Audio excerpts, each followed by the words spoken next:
Merritt Prescott stood at the altar, seconds away from marrying a sadistic tyrant to save her brother.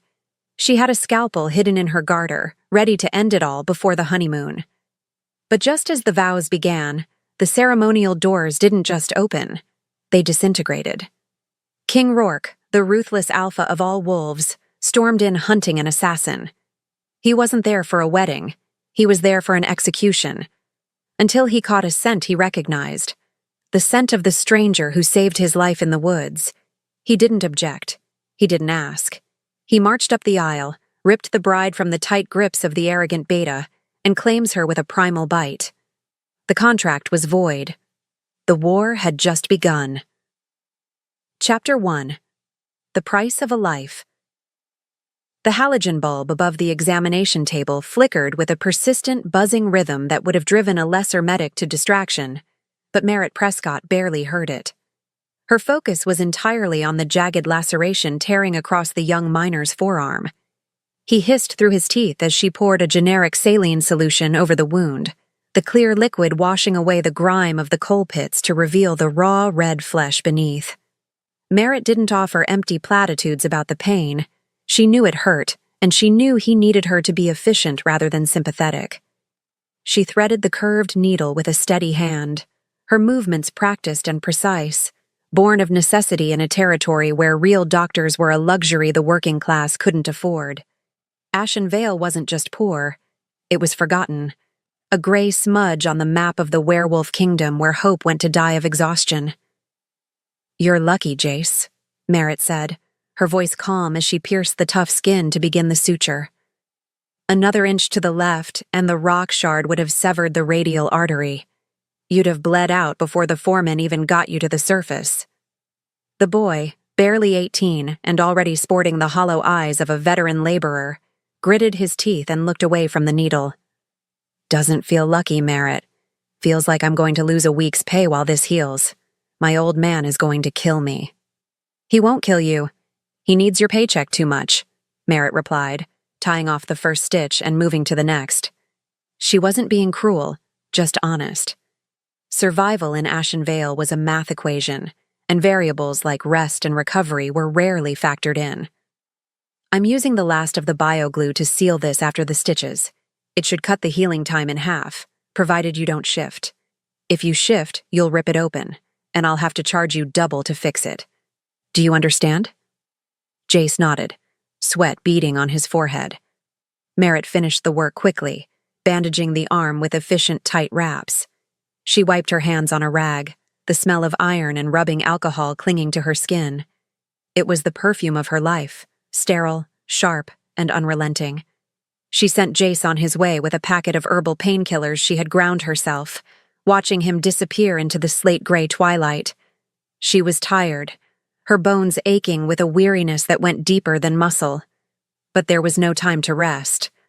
Her brother, Leo, would be home from school soon, and if she didn't get back to the house, he would try to cook dinner and likely set the kitchen on fire again.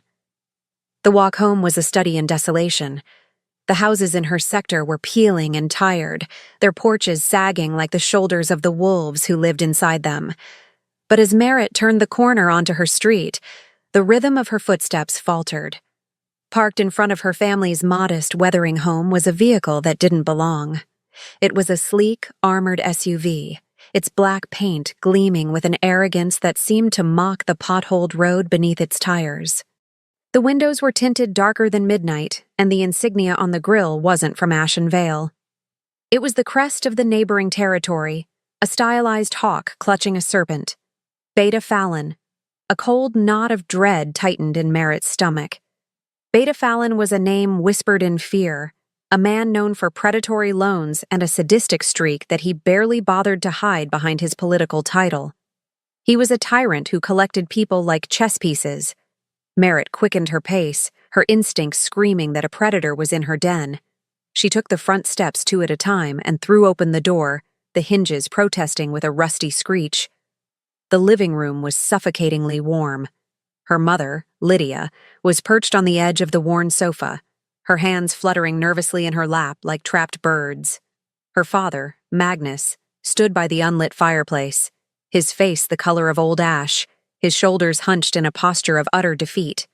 And sitting in Magnus's favorite armchair, looking entirely too comfortable, was Beta Fallon. He was a massive man, broad-shouldered and thick-necked, with russet-colored hair that was graying at the temples.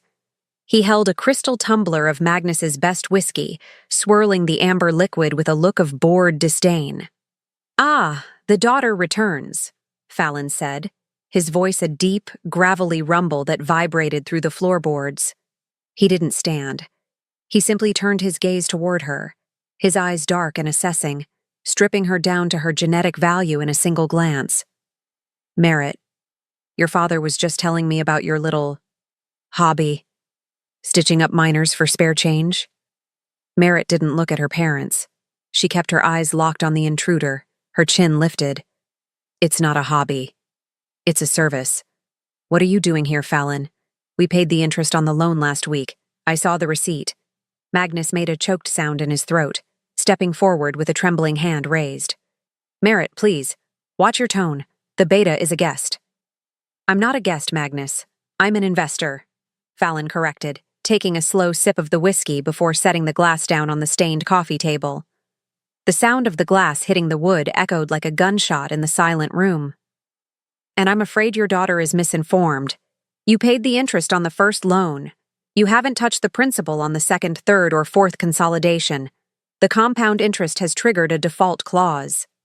Merritt felt the blood drain from her face. She turned to her father, her voice trembling with a mixture of betrayal and disbelief. "Dad? What is he talking about? You told me we were stable. You said the gambling stopped." Magnus couldn't meet her eyes. He stared at the floor, a broken man. "I thought I could win it back, Merritt. One big payout and we would have been free. I just needed a little more time."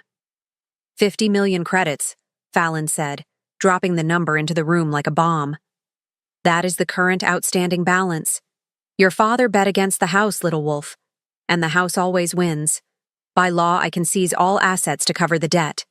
The house, the land, your meager savings." He paused, a cruel smile stretching his lips. "But we both know this pile of rotting wood isn't worth a fraction of what is owed." Merritt's hands curled into fists at her sides. She was a fighter, but you couldn't fight math. 50 million was an impossible number. It was a life sentence. "So that's it? You're evicting us?" "No," Fallon said softly, standing up.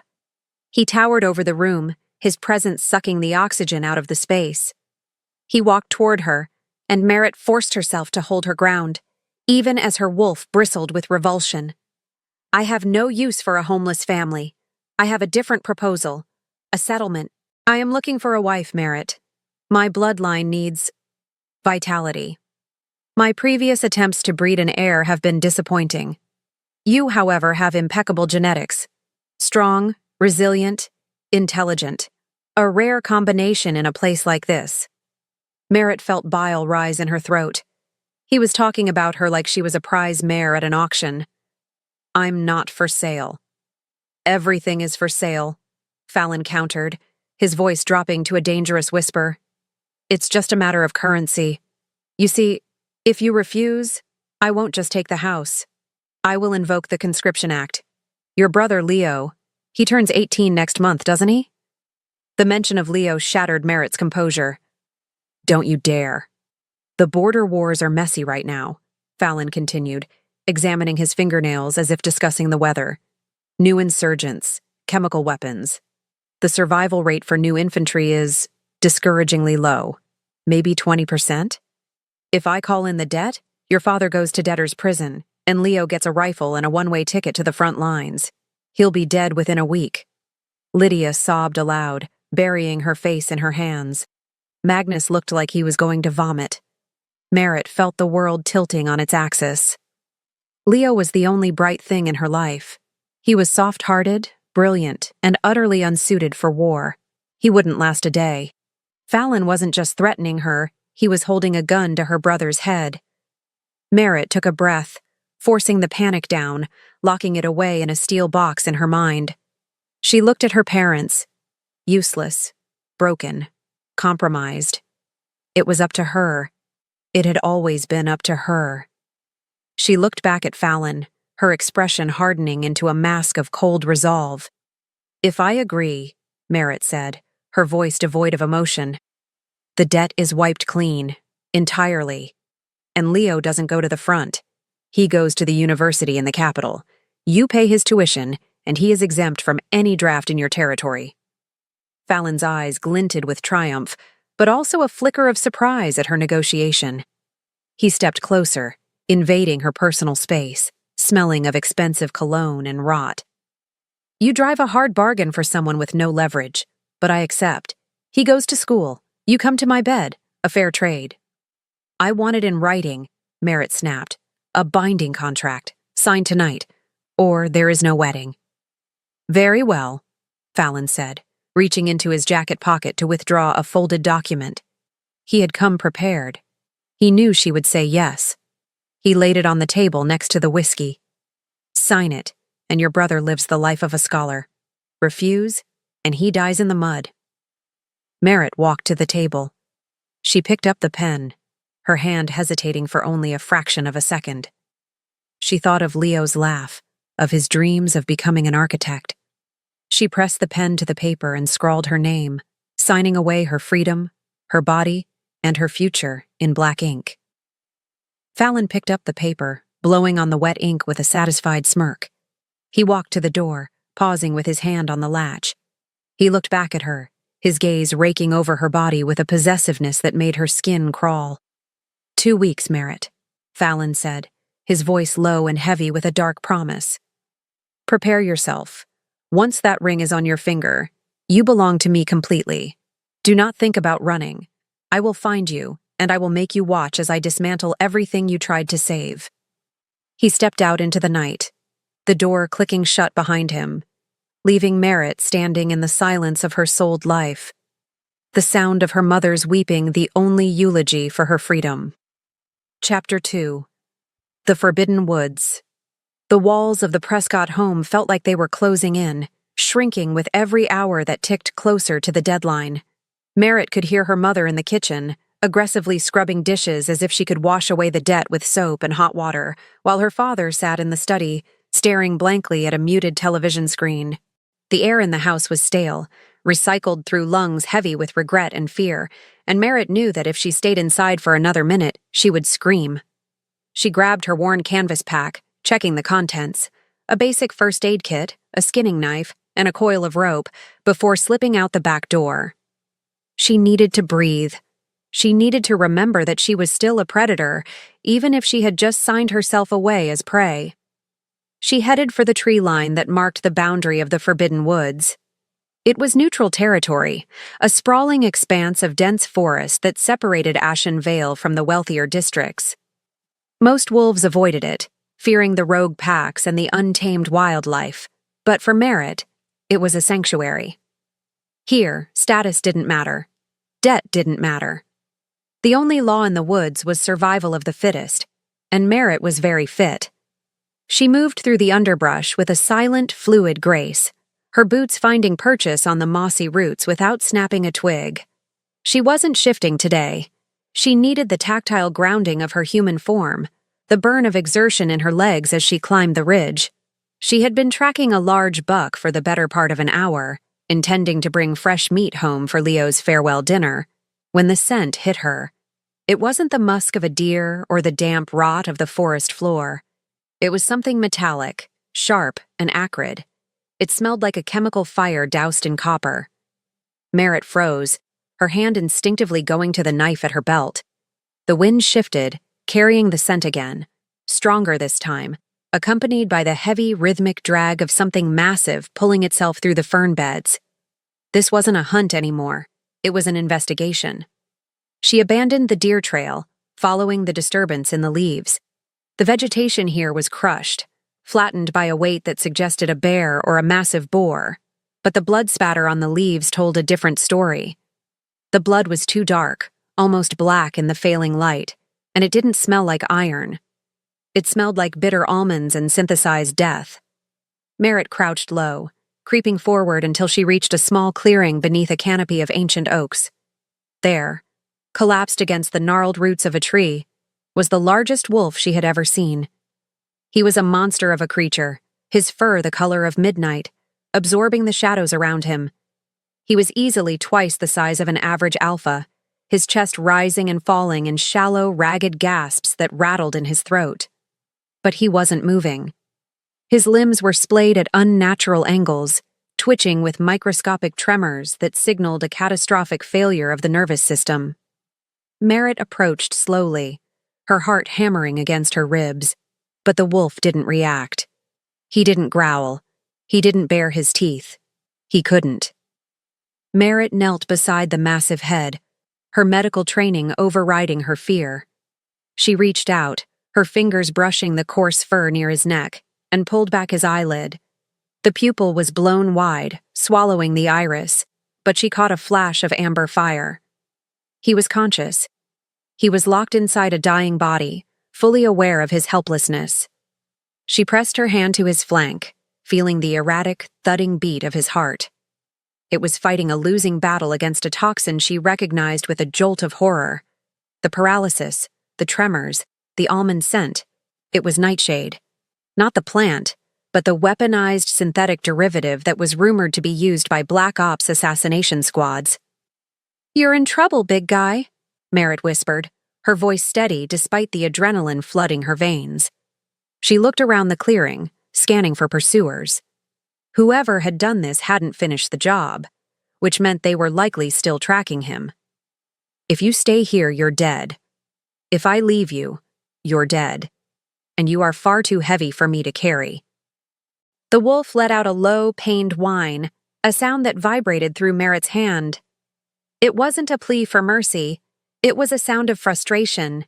He wanted to fight, but his biology had betrayed him. Merritt looked at his flank again and saw the entry wound, a small, clean puncture from a dart or a high-velocity injection round. The area around it was necrotic, the tissue turning gray as the poison leached into his bloodstream. "I can't move you," Merritt said, opening her pack and laying out her supplies on the damp earth.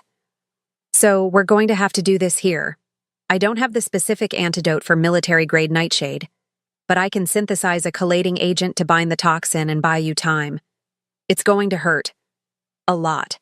But the alternative is your heart stopping in about 20 minutes. She looked into the wolf's unblinking eye.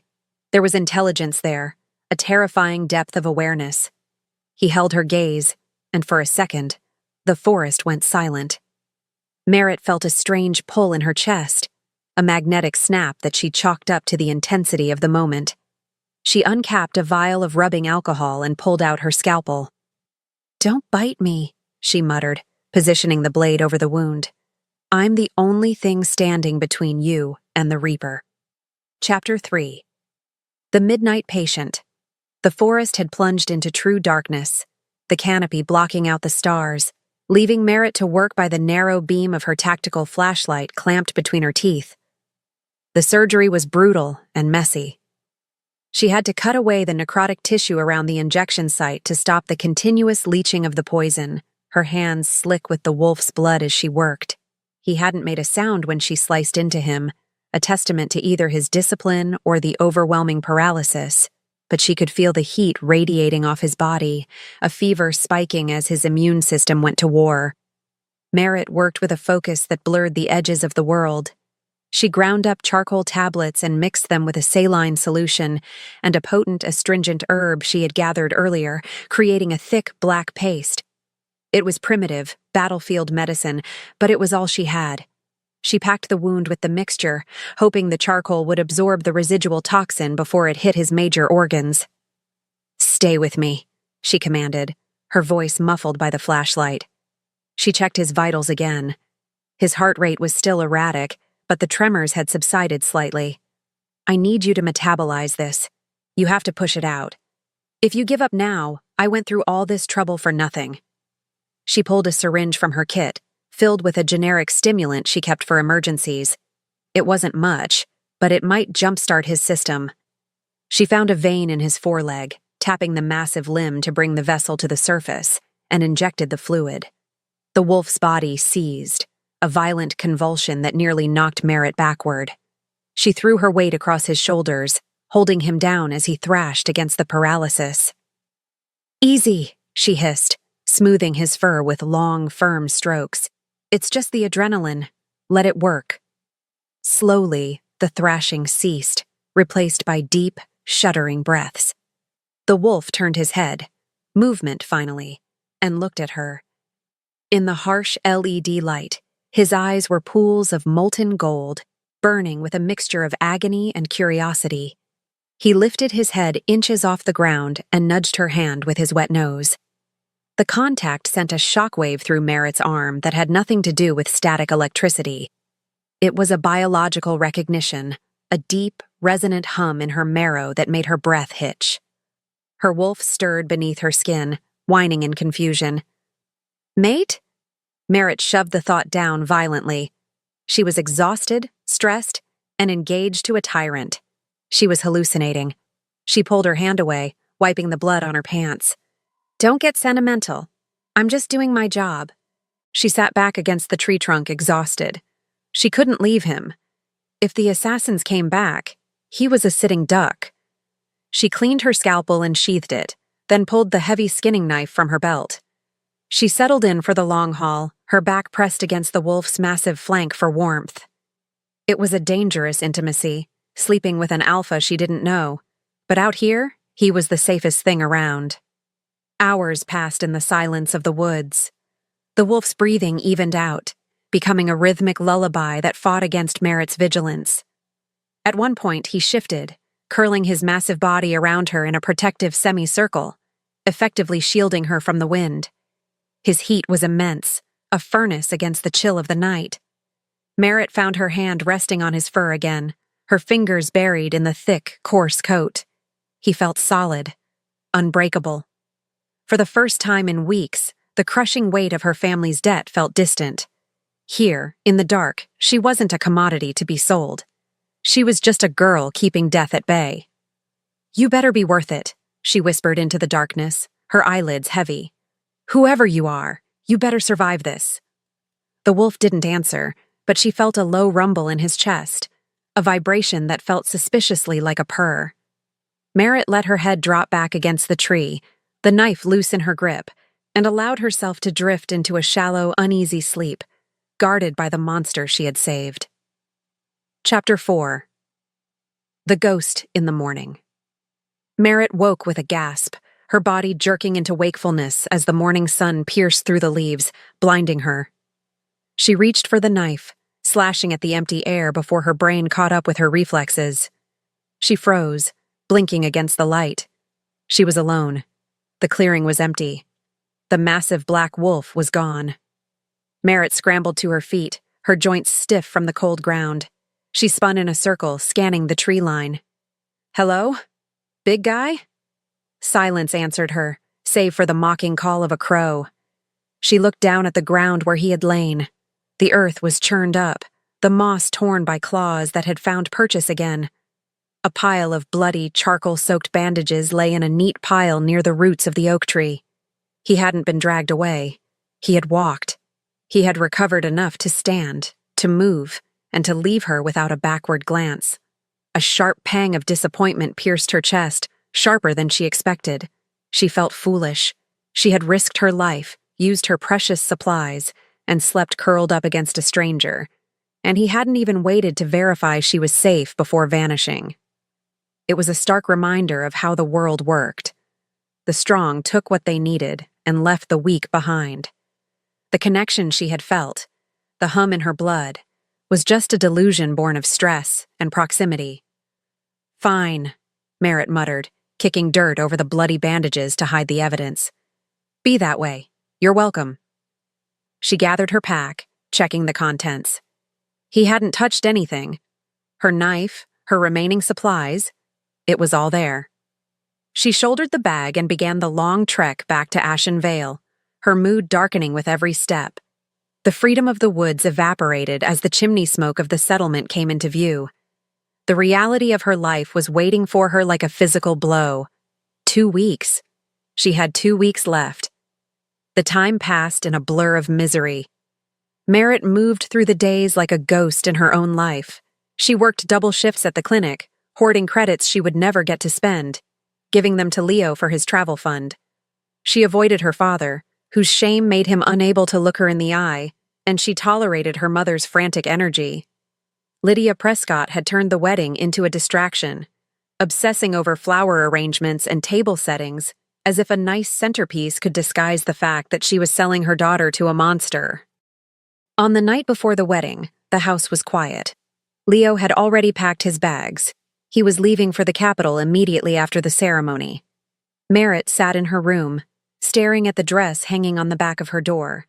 It was a vintage lace gown her mother had found, smelling faintly of lavender and desperation. It looked like a shroud. Merritt stood up and went to her dresser. She opened the bottom drawer and pulled out a small velvet pouch. Inside was a surgical steel scalpel, razor-sharp and sterile. She didn't plan to use it on Fallon. She knew she couldn't kill a beta in single combat, and the retaliation against Leo would be severe. No, the scalpel was for her.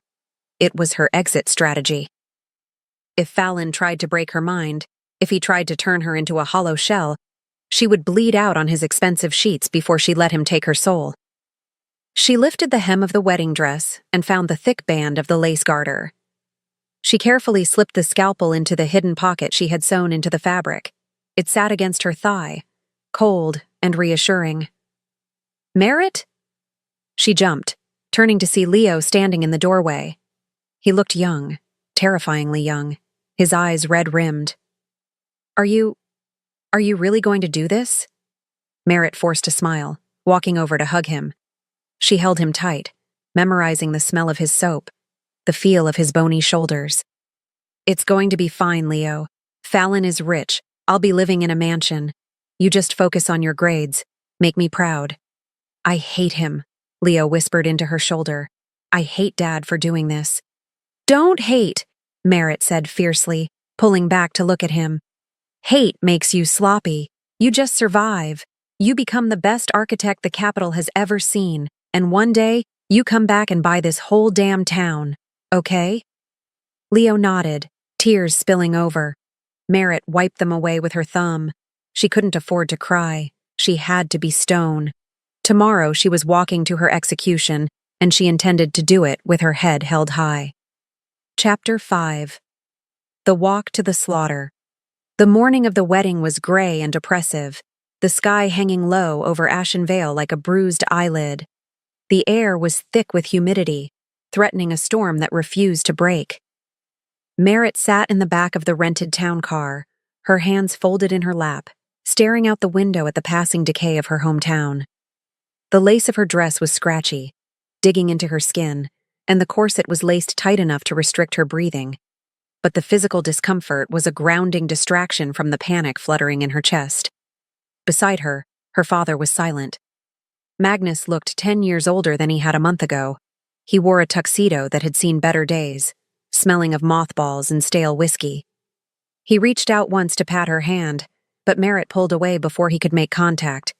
She couldn't bear his touch right now. If he offered an apology, she might scream. And if she screamed, she wouldn't stop. The car pulled up to the ceremonial hall. It was an ancient structure, the wood weathered to a silver gray, the steps sagging under the weight of years. Fallon hadn't offered to pay for a venue. He wanted the wedding here, in the heart of the poverty he owned, to demonstrate his benevolence to the locals. A crowd had gathered, curious neighbors, debtors, and Fallon's security detail, who looked more like prison guards than wedding ushers. Merritt stepped out of the car, her heels sinking slightly into the soft earth. The camera flashes from the local press blinded her for a moment. Fallon loved publicity. He wanted everyone to see his new acquisition. She kept her face blank, a porcelain mask of indifference, and took her father's arm. Magnus was trembling. "I'm sorry, Merritt," he whispered, his voice cracking. "I never meant for this." "Let's just get it over with," Merritt said coldly, dragging him toward the stairs. Inside, the ceremonial hall smelled of mildew and old wax. The pews were packed. Merritt saw faces she knew, patients she had stitched up, shopkeepers she had bartered with, all looking at her with a mixture of pity and relief that it wasn't their daughters walking down the aisle. At the altar, Beta Fallon waited. He was wearing a suit that cost more than Merritt's house. His russet hair was slicked back, and his smile was a predator's baring of teeth. As Merritt approached, she saw the triumph in his eyes. He didn't look at her face, he looked at her body, assessing the curves beneath the lace with a proprietary glint that made her stomach churn. Magnus handed her off at the altar like a parcel. Fallon took her hand, his grip crushing. His skin was hot and clammy. He pulled her closer than necessary, leaning down to whisper in her ear, his breath smelling of mint and rot. "You look acceptable," he murmured, his voice low enough that only she could hear. "Smile, Merritt. You're ruining the photos. And remember what we discussed. After today, the clinic is closed. No more playing doctor. Your hands belong to me now." Merritt stiffened, her fingernails digging into her palms. The threat was specific and cruel. He wanted to strip away her identity, to take the one thing that made her feel useful.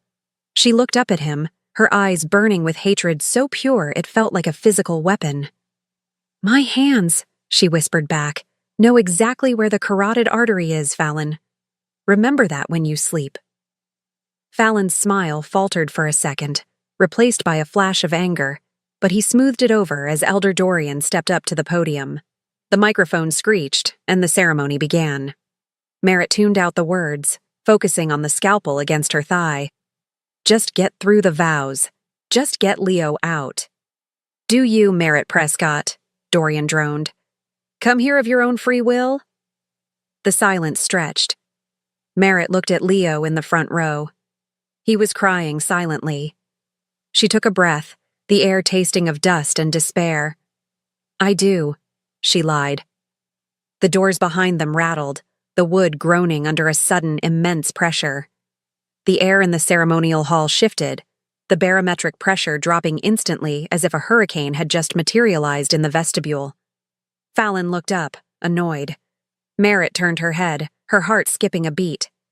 "And do you, Beta Fallon?" Boom. The heavy oak doors didn't just open, they exploded inward, ripped from their hinges by a force that sent splinters flying like shrapnel across the back pews. A collective scream went up from the congregation. Through the swirling dust and debris, a silhouette emerged, massive, dark, and terrifyingly familiar. Merritt's breath hitched. The ghost from the woods hadn't abandoned her. He had come to collect. Chapter 6. The Raid. The organist scrambled backward, tripping over his bench as dust and splinters rained down from the shattered entrance. The collective gasp of the congregation seemed to suck the oxygen right out of the room, leaving a vacuum filled only by the heavy, thudding rhythm of combat boots hitting the wooden floor. Through the swirling haze of debris, figures emerged. Clad in matte black tactical armor, their faces obscured by ballistic visors, rifles raised and sweeping the pews with terrifying precision. They moved not like police, but like a Reaper squad, flanking the aisles and securing the perimeter in seconds. In the center of the formation walked a man who needed no armor to command fear. He wore a charcoal military coat that emphasized the sheer breadth of his shoulders, his dark hair cropped close in a severe, utilitarian cut. King Rourke. He didn't look like the polished monarch Merritt had seen on the televised council addresses. He looked like war personified. A fresh, angry scar cut through his eyebrow, and his movement carried a slight, predatory limp, but his presence was so overwhelming that the guests closest to the aisle shrank back, terrifyingly silent. Merritt stood frozen at the altar, her heart hammering a frantic rhythm against her ribs. She recognized the walk. It was the same gait as the wolf in the woods, heavy, deliberate, and undeniably lethal. He wasn't a ghost. He was the king. Beta Fallon recovered from his shock, his face twisting into a snarl of indignation. He stepped in front of Merritt, blocking her from view, though his scent spiked with the acrid tang of fear. "This is a private ceremony, Rourke. You have no jurisdiction in this ceremonial hall. We are outside the royal zone." "This isn't a ceremony." Rourke's voice was a low, gravelly rumble that vibrated through the floorboards, bypassing Fallon entirely. "It's a crime scene. Secure the exits. No one leaves until I find the manufacturer." Rourke stopped 10 feet from the dais, his amber eyes scanning the room with the cold calculation of a targeting system. He inhaled deeply, testing the air. He wasn't looking for a bride. He was hunting the chemical signature of the toxin that had nearly killed him. Merritt watched his nostrils flare. He was tracking the poison. If he found the residue on her hands, or if he realized she knew the symptoms, she would be implicated. Then he stopped. His head snapped toward the altar, his gaze bypassing the fuming Beta and locking directly onto Merritt. The recognition was violent. It wasn't the soft, romantic realization of fairy tales. It was the sharp, sudden clarity of a predator identifying its savior. He didn't see the lace dress or the bouquet. He smelled the iodine, the crushed willow bark, and the distinct, clean fragrance of rain that clung to her skin. It was the scent that had kept him tethered to the living world while he lay dying in the dirt. Rourke took a step forward, his mission parameters evaporating in an instant. The soldiers behind him hesitated, sensing the shift in their commander's focus. "You," Rourke breathed, the word barely audible over the terrified whimpering of Merritt's mother in the front row. Fallon, sensing the king's attention on his prize, puffed out his chest, trying to assert dominance. He grabbed Merritt's arm, his fingers digging into her bicep hard enough to bruise. "She is not part of your investigation. She is my wife." The vows were exchanged. "The vows were interrupted," Rourke corrected, his voice dropping to a dangerous, silky whisper. He moved closer, entering the personal space of the altar, towering over Fallon. "And unless you want your blood to paint this floor, you will remove your hand from her." "She is paid for!" Fallon shouted, his composure cracking. "Her father's debt is cleared. By the Property Acts, she is mine to breed and break as I see fit. Even a king cannot steal a lawful purchase." Merritt flinched at the words breed and break. She looked up at Rourke, expecting to see indifference. Kings rarely cared about the plight of debt slaves. But what she saw in his golden eyes made her breath hitch. It wasn't indifference. It was a rage so profound it looked like madness. "Purchase," Rourke repeated, the word tasting like ash in his mouth. He looked at Merritt, seeing the terror she was trying so hard to hide behind her stoic mask. He saw the scalpel outline in her pocket, the tension in her jaw. She hadn't been waiting for a rescue. She had been preparing for a war. "I am taking her into custody," Rourke announced, his voice booming to the back of the room. "She is a key witness in a treason investigation. Under the right of seizure, she is now under the protection of the Crown."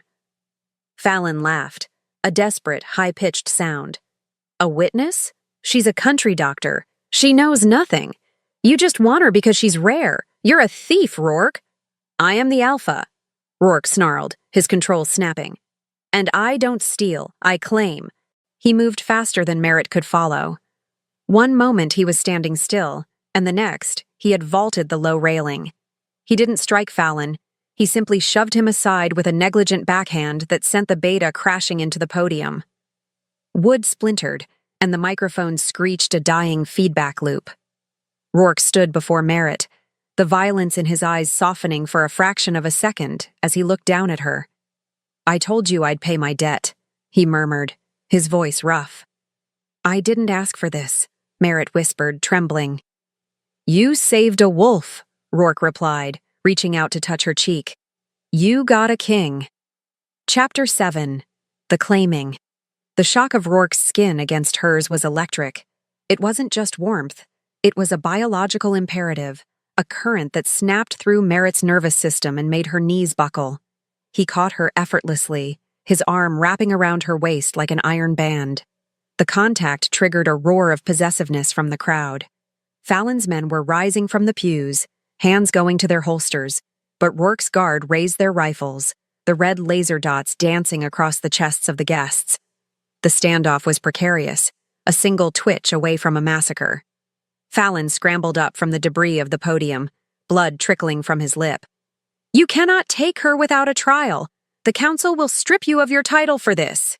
It is abduction." "It isn't abduction if she belongs to me," Rourke said calmly. He turned Merritt so her back was to his chest, shielding her from the room.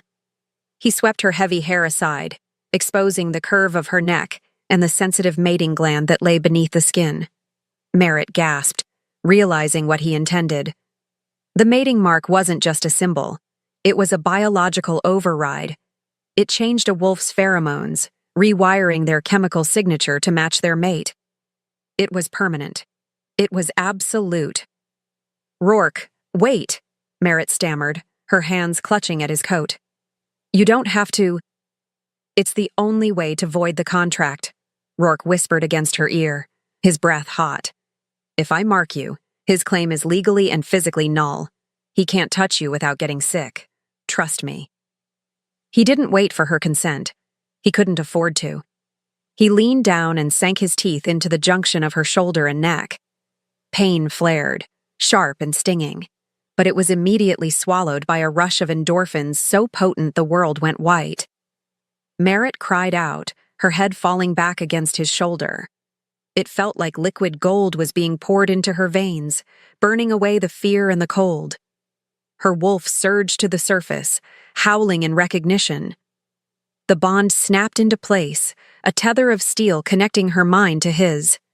She could feel his heartbeat thudding against her back, steady and furious.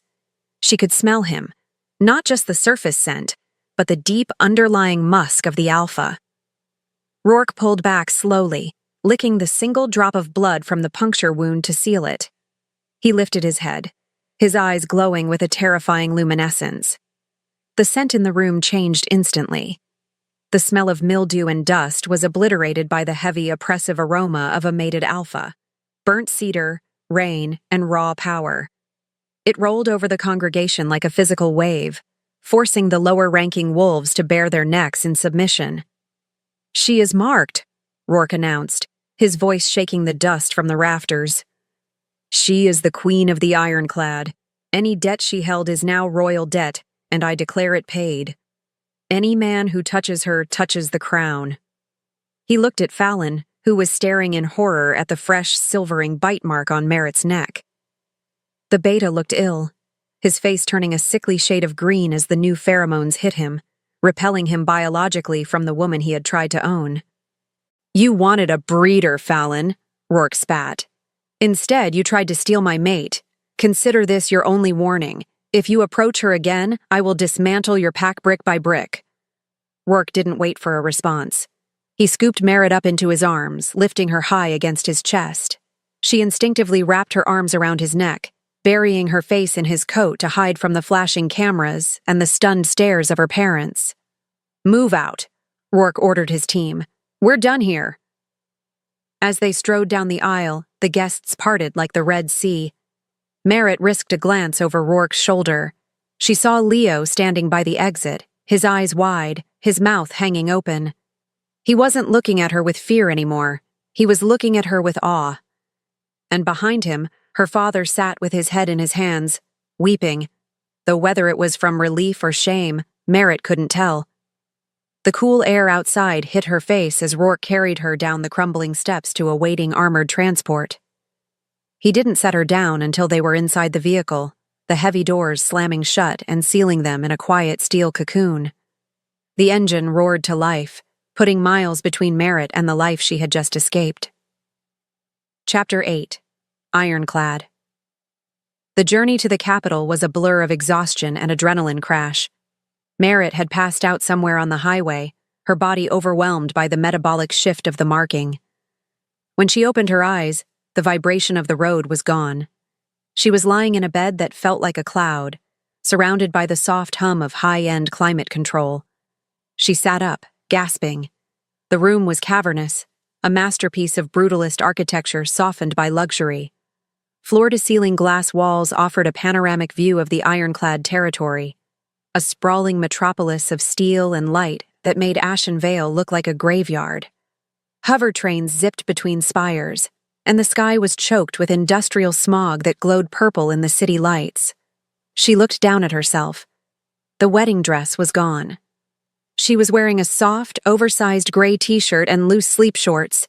Panic flared in her chest. She touched her neck. The mark was there, a raised scar that throbbed with a dull heat. "I didn't undress you," A voice came from the shadows. The female medical staff did. Merritt whipped her head around. Rourke was sitting in a leather armchair in the corner, watching her. He had changed out of his tactical gear into dark trousers and a simple black shirt, looking less like a warlord and more like a tired man. A datapad rested on his knee. "Where am I?" Merritt demanded, swinging her legs out of bed. The floor was heated. Even the floor was expensive. "The Obsidian Palace," Rourke said calmly. "The Alpha's private wing. You've been asleep for 12 hours. 12 hours? Merritt stood up, her legs wobbly. "I need to go. My brother—" "Leo is safe," Rourke cut in. "He was extracted from the ceremonial hall separately. He is currently settling into his dorm at the Royal Academy. His tuition is paid in full. Fallon can't touch him." Merritt stopped, the fight draining out of her. He had done it. He had actually done it. But the relief was quickly replaced by a new fear. She looked at Rourke, at the power radiating off him even in repose. "And what about me? You marked me. You branded me like I was livestock. Am I just yours now? Did I just trade a beta for a king?" Rourke stood up, setting the datapad aside. He walked toward her, stopping a respectful distance away. "I didn't bite you to own you, Merritt. I bit you to give you diplomatic immunity." "Immunity?" Merritt frowned, crossing her arms over her chest. "Fallon isn't just a loan shark," Rourke explained, his face grim. "He's a manufacturer. The poison you pulled out of me, Nightshade, it's not something you buy on the street. It requires a lab. If Fallon knew that you recognized the symptoms, that you knew how to treat it, he wouldn't have kept you as a wife. He would have killed you the moment the wedding night was over to tie up the loose end." Merritt felt the blood drain from her face. He made it?" "We suspect so," Rourke said. "By marking you, I made you a queen. Under the law, you cannot be questioned, detained, or harmed by a lower-ranking wolf without it being an act of war. It was the only shield I had that was strong enough to stop him." Merritt looked at him, really looked at him. She saw the tension in his jaw, the way he held himself ready to catch her if she fell. "So this is strategy? A political marriage?" "It's a protective detail," Rourke corrected. "But the bond is real. You feel it, don't you?" Merritt swallowed hard. She did. It was a constant hum in the back of her mind, a sense of rightness that terrified her. "I feel it. But I don't know you. You're the king. I'm just a medic from the slums."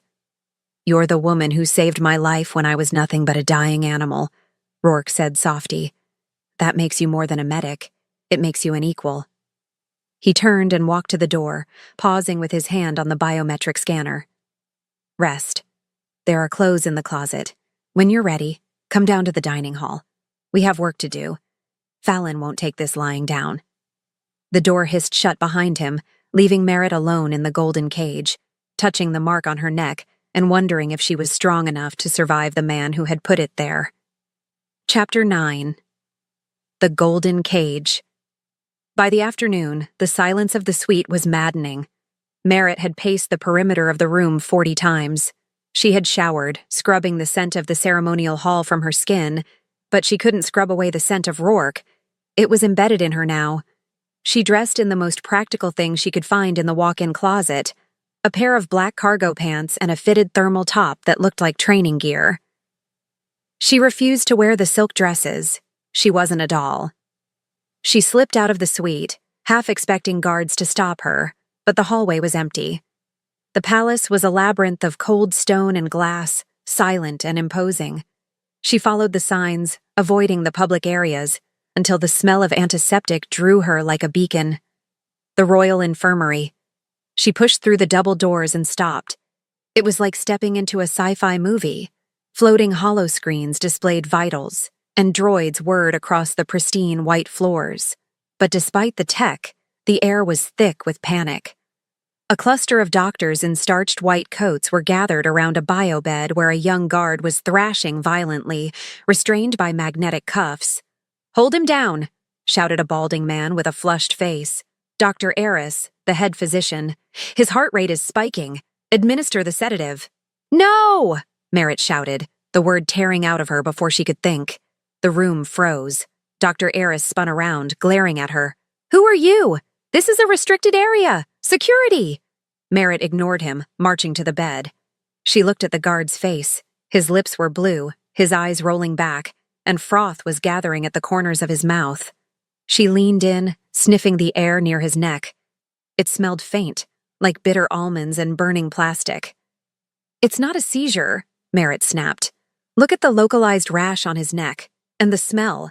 It's a contact neurotoxin, cyanide-based bonding agent, probably from faulty gear lining.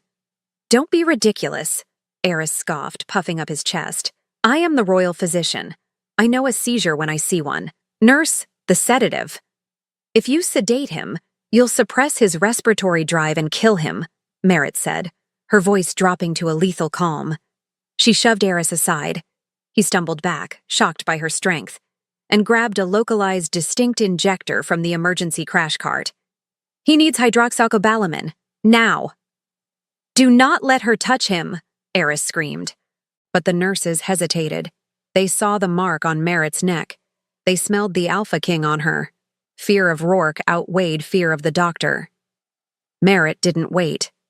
She jammed the injector into the guard's thigh and depressed the plunger. For 5 agonizing seconds, the guard convulsed harder. Then he gasped, a ragged, wet sound, and his back arched. The thrashing stopped. His vitals on the monitor leveled out, the frantic beeping slowing to a steady rhythm. The blue tint began to fade from his lips. Merritt tossed the empty injector into the bio-waste bin and turned to Eris, who was gaping at her like a fish. Check his helmet liner, Merritt said coldly. And next time, smell your patient before you try to bury him. Slow clapping broke the silence. Merritt looked up. Rourke was standing on the observation deck above, looking down through the glass partition. He wasn't wearing his crown or his coat. He was leaning on the railing, watching her with an expression she hadn't expected. It wasn't anger at her intrusion. It was pride. He turned and walked toward the stairs, descending to the infirmary floor. The staff scrambled to bow, but Rourke walked straight to Merritt. He looked at the stabilizing guard, then at her. Dr. Eris, Rourke said, his voice mild but carrying a terrifying weight. It seems my queen has a better grasp of toxicology than you do. Perhaps you should take notes. Merritt felt a flush heat her cheeks. He had called her my queen, and for the first time, it didn't sound like a title. It sounded like a partnership. Chapter 10. The Chemistry of Trust dinner was a quiet affair in the king's private dining room, a space that felt surprisingly intimate compared to the rest of the fortress. Rain lashed against the high windows, blurring the city lights into streaks of neon. Merritt sat opposite Rourke, picking at a plate of roasted venison that cost more than her parents' house. You embarrassed Eris, Rourke said, breaking the silence. He swirled the dark wine in his glass, his eyes fixed on her. He submitted a formal complaint. He says you're reckless. He's incompetent, Merritt replied without looking up. He relies on the scanners too much. He stopped looking at the patient. I agree, Rourke said. He took a sip of wine. That's why I rejected his resignation. I told him he answers to you now regarding all toxicity cases. Merritt dropped her fork. She stared at him. You put me in charge? I'm not licensed in the Ironclad territory. I'm a hedge witch doctor from the Vale. You're the only one who figured out the Nightshade variant, Rourke said, leaning forward. The playfulness vanished, replaced by intensity. The delay mechanism. The lipid shell you talked about. Eris missed it. You didn't. Merritt hesitated, then pulled a napkin toward her. She took a pen from her pocket and began to sketch a molecular structure. It's brilliant chemistry, actually. Evil, but brilliant. Standard nightshade paralyzes the lungs instantly. But this... She drew a circle around the core molecule. They coated it in a synthetic lipid. It digests slowly.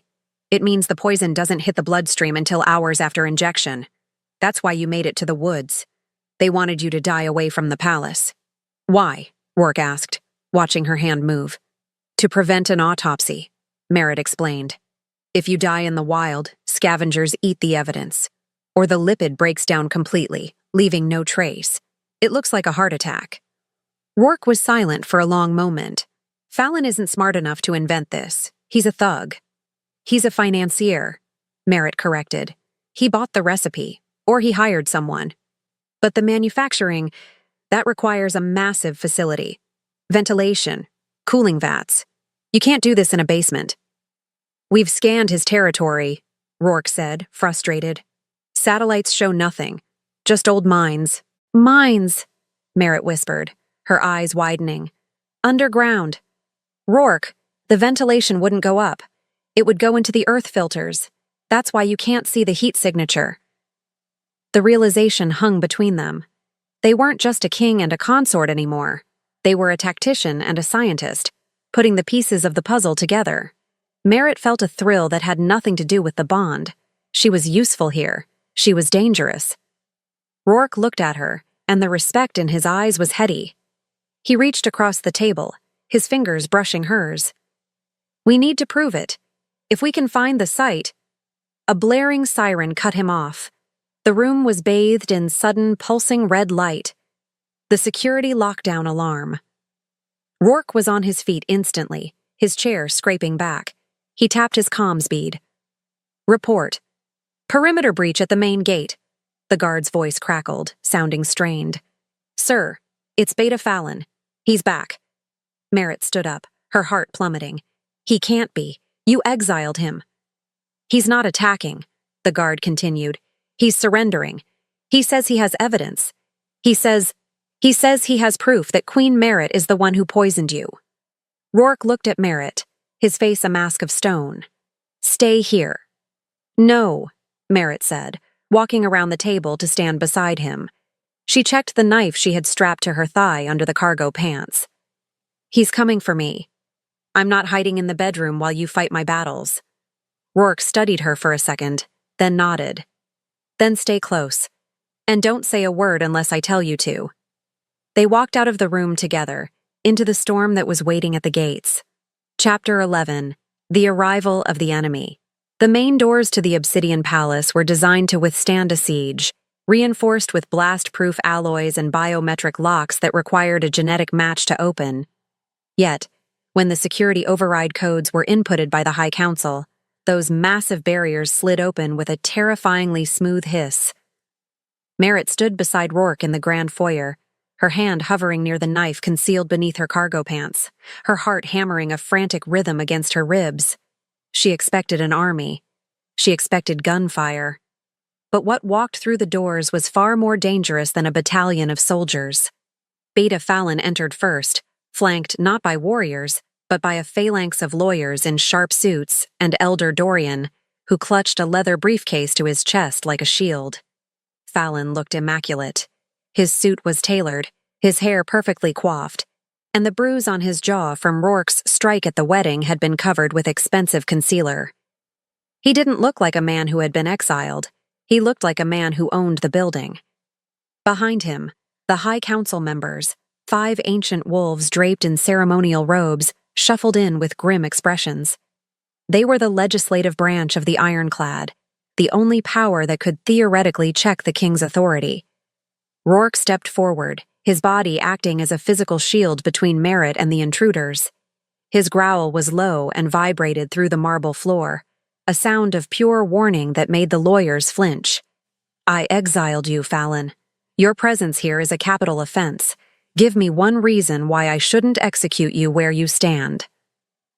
Fallon stopped 10 paces away, spreading his hands in a gesture of mock surrender. His eyes flicked to Merritt, gleaming with a malice that made her skin crawl. I am here under the protection of the Whistleblower Act, Your Majesty. I have brought evidence of a plot against the crown. A plot so insidious that it has already compromised the throne itself. One of the council members, a gray-haired woman named Elder Vane, stepped forward. Her voice was brittle. Beta Fallon approached us with disturbing documentation, King Rourke. We are compelled by law to hear him out. If his claims are true, the security of the entire kingdom is at risk. His claims are lies, Rourke spat, his fists clenching at his sides. He is the manufacturer of the nightshade toxin. He is trying to deflect. Am I? Fallon asked softly. He snapped his fingers, and Dorian hurried forward, opening the briefcase on a portable table. He pulled out a holographic projector and set it down. Or am I the only one willing to see the truth? We all know the king was poisoned. We all know he was saved by a miracle medic from the slums. But doesn't it seem convenient? That a girl with no money, no prospects, and a desperate need to save her brother just happened to have the exact skills needed to treat a military-grade neurotoxin in the middle of the woods? Merritt stepped out from behind Rourke, her anger overriding her fear. I treated him because I found him dying. I didn't know who he was. Didn't you? Fallon pressed a button on the projector. A grainy video feed flickered to life in the air between them. It showed Merritt in the Forbidden Woods, weeks ago. She was kneeling by a stream, harvesting purple flowers, monkshood. Then, the video cut to a time-stamped log of her internet search history from the clinic computer. Neurotoxin synthesis, lipid binding agents, alpha physiology. Context is everything, Fallon narrated, his voice smooth as oil. Here we see the future queen harvesting poisonous ingredients, and here, researching how to create a time-release agent. Why would a country doctor need to know how to delay the effects of a poison, unless she was planning to administer it? That's research for antidotes, Merritt shouted, her voice echoing in the cavernous hall. I treat miners who get exposed to chemical runoff. And this? Fallon produced a physical ledger, slamming it onto the table. This is the financial record from your father's house, Merritt. It shows a purchase order for synthesized cyanide and aconite precursors, dated 2 months ago. Signed by Magnus Prescott. The room went deadly silent. Merritt stared at the ledger, the blood draining from her face. She knew her father was a gambler, but he wasn't a killer. Yet, the signature was there. She looked at Rourke, panic rising in her throat. She saw the doubt flicker in the eyes of the council members. They were looking at her not as a queen, but as an assassin who had slept her way into the highest seat of power. This is a frame-up, Rourke said, his voice deadly calm, though Merritt could feel the tension radiating off him in waves. Magnus Prescott was under Fallon's financial thumb. Anything he signed was likely coerced. Can you prove that? Elder Vane asked sharply. Because right now, the evidence suggests that Merritt Prescott poisoned you herself to create a trauma bond, force a mating, and secure immunity for her family. It is a textbook infiltration strategy. I demand a tribunal, Fallon said, smiling his shark-like smile. If she is innocent, let her stand trial. If she is guilty, then the marking is void, and she must be executed for regicide and treason. Rourke barred his teeth, his wolf surfacing. She is my mate. There will be no trial. Then you are complicit, Fallon countered, and the council will remove you both. Merritt looked at the soldiers lining the walls. Their hands were tightening on their weapons. The council had their own loyalists. If Rourke fought this now, it would be a civil war inside the palace. They were trapped. Fine, Merritt said, her voice shaking but clear. She stepped forward, ignoring Rourke's sharp intake of breath. I'll stand trial, and I will prove you're a liar, Fallon. Chapter 12. The Frame-Up. The High Council chamber was a circular amphitheater of black stone, designed to intimidate anyone who stood in the center pit. Merritt stood there now, alone, the cold spotlights blinding her. The 5 elders sat on raised podiums above her, looking down like vultures waiting for a carcass. Rourke had been forced to sit in the royal box, separated from her by a force field that prevented him from physically intervening. Merritt could see him pacing, his hands pressed against the transparent barrier, his eyes burning with helpless fury. Fallon paced the floor like a prosecuting attorney, holding the ledger aloft for the gallery to see. The room was packed with nobles and military officials, all whispering, all judging. The narrative is simple, Fallon addressed the council, his voice projecting clearly without a microphone. Merritt Prescott was desperate. Her family was destitute. She needed a way out. She didn't want to marry me, a humble beta, so she aimed higher. She synthesized a low-dosage variant of Nightshade, something that wouldn't kill the king immediately but would incapacitate him. She planted it. She waited. And then, she played the hero. "That's insane," Merritt interrupted, gripping the railing of the witness stand. "I found him by accident. If I wanted to kill him, why would I save him?" "Munchausen syndrome by proxy," Fallon countered smoothly, turning to face her. "The hero complex. You didn't want him dead, Merritt. You wanted him grateful. You wanted him dependent on you. And it worked, didn't it? You saved him, and in his delirious state, he brought you here. He made you queen. You went from a debtor's daughter to the most powerful woman in the territory overnight." "I treated him with supplies I stole," Merritt argued, trying to keep her voice steady. "If I had planned this, wouldn't I have had the antidote ready? I had to synthesize it in the dirt." "Or so you claim," Fallon said. "But we only have your word for that, and your word is worth very little, considering your father's involvement." He gestured to the screen where a video testimony from Magnus Prescott began to play. Magnus looked terrified, sitting in an interrogation room. "Did you buy the chemicals, Magnus?" an off-screen voice asked. I signed for them," Magnus stammered on the screen. "But I didn't know what they were for. Merritt asked me to. She said she needed them for the clinic." Merritt gasped, her knees nearly buckling. It was a lie. It had to be a lie. Or Fallon had tortured him until he said it. But to the council, it looked like a confession. "My father is afraid of you," Merritt shouted, pointing an accusing finger at Fallon. "You threatened to send my brother to the war. You own him." "I own his debt," Fallon corrected. "I do not own his conscience. He confessed because he couldn't live with the guilt of treason." Elder Vane leaned forward, looking down at Merritt with disdain. "The evidence is compelling, Queen Merritt. You have medical knowledge. You had access to the chemicals. You had the motive. And the king's judgment is clearly compromised by the mating bond. He cannot see the truth because his biology is blinding him." "The bond is the truth," Rourke roared from the box, slamming his fist against the barrier. "I know her mind. I know she is innocent." "The bond can be manipulated," Fallon said dismissively. "Trauma bonds mimic mating bonds. She drugged you, Rourke. She tricked your wolf into thinking she was your savior." The council murmured in agreement. The trap was perfect. Fallon used Merritt's greatest strength, her intelligence, against her. He twisted her competence into malice. "We have heard enough," Elder Vane announced, banging her gavel. "The council will vote." Merritt watched in horror as the 5 lights above the elders' seats turned red, one by one. Unanimous. "Merritt Prescott," Vane declared, her voice echoing like a death knell. "You are found guilty of high treason, attempted regicide, and biological manipulation of the crown. The sentence is death." "Veto!" Rourke shouted, the sound so loud it cracked the glass of the barrier. "I invoke the royal veto. You cannot execute my mate."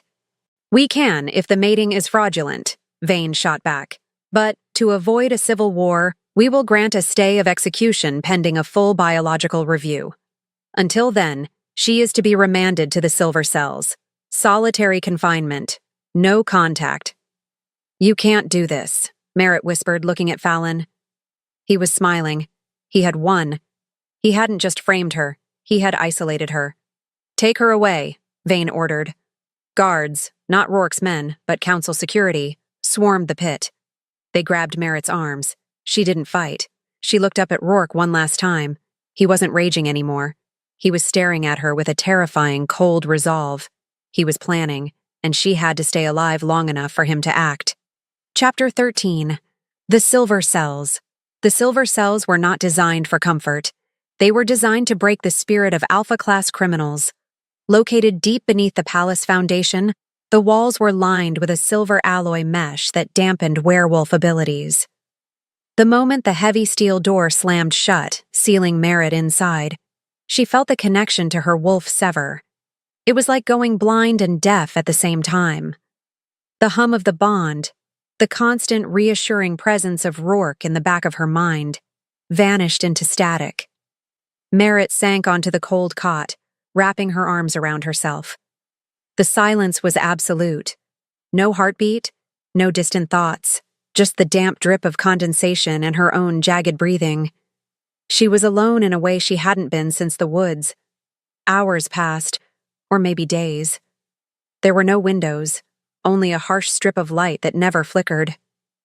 Merritt paced the small cell to keep her muscles warm, her mind racing. Fallon's plan was airtight. He had covered every angle. The ledger, the video, her father's coerced confession. Legally, she was dead. There was no appeal process for treason. Suddenly, the biometric lock on the door beeped. Not the harsh buzz of the guard rotation, but a series of rapid, unauthorized clicks. The heavy door hissed open. Merritt scrambled back, expecting an executioner. Instead, a figure slipped inside, moving with silent urgency. It was Rourke. But he wasn't wearing his crown or his coat. He was dressed in black tactical stealth gear, his face obscured by a hood until he pulled it back. "Rourke," she breathed, rushing toward him. He caught her, pulling her into a crushing embrace. The moment they touched, the static in her head cleared slightly. The silver dampeners couldn't block physical contact. She felt his fear, his rage, and his overwhelming relief. "I have 5 minutes," he whispered against her hair. "I looped the security feed, but the council has sensors everywhere. Are you hurt?" "I'm fine," Merritt said, pulling back to look at him. "Just cold." "Rourke, you shouldn't be here. If they catch you, they'll say you're aiding a traitor. They'll strip your crown." "Let them take it," Rourke growled. "I'm getting you out. I have a transport waiting on the South Pad. We can run. Go to the neutral lands." "And leave Fallon in charge?" Merritt shook her head, her hands gripping his arms. "That's what he wants. He wants you to run so he can declare the throne vacant. He'll take over the Ironclad and he'll use the Nightshade to subjugate the other packs. We can't run." "We can't stay," Rourke argued, his eyes desperate. "The execution is scheduled for dawn, Merritt. They aren't waiting for a review. Vane lied. They're going to kill you to break the bond." Merritt froze. Dawn. She had less than 6 hours. The desperation clarified her mind. The fear evaporated, replaced by the cold, hard logic of a surgeon facing a terminal diagnosis. Radical action was required. "We can't win legally," Merritt said, her voice steady. "And we can't win by force. Fallon has the council's backing. We have to give him what he wants." "What are you talking about?" "He wants the bond broken," Merritt said, her mind racing, connecting the dots. "He wants me back under his control because I'm the only one who knows the chemical formula. He needs me to refine the poison. That's why he framed me instead of killing me in the woods. He needs a chemist." "I am not handing you over to him," Rourke snapped. "You have to," Merritt insisted.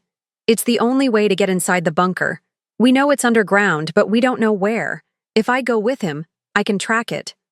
"No," Rourke grabbed her shoulders. "It's suicide. Once he has you, he'll lock you in a lab and throw away the key." "Not if you know where I am," Merritt said.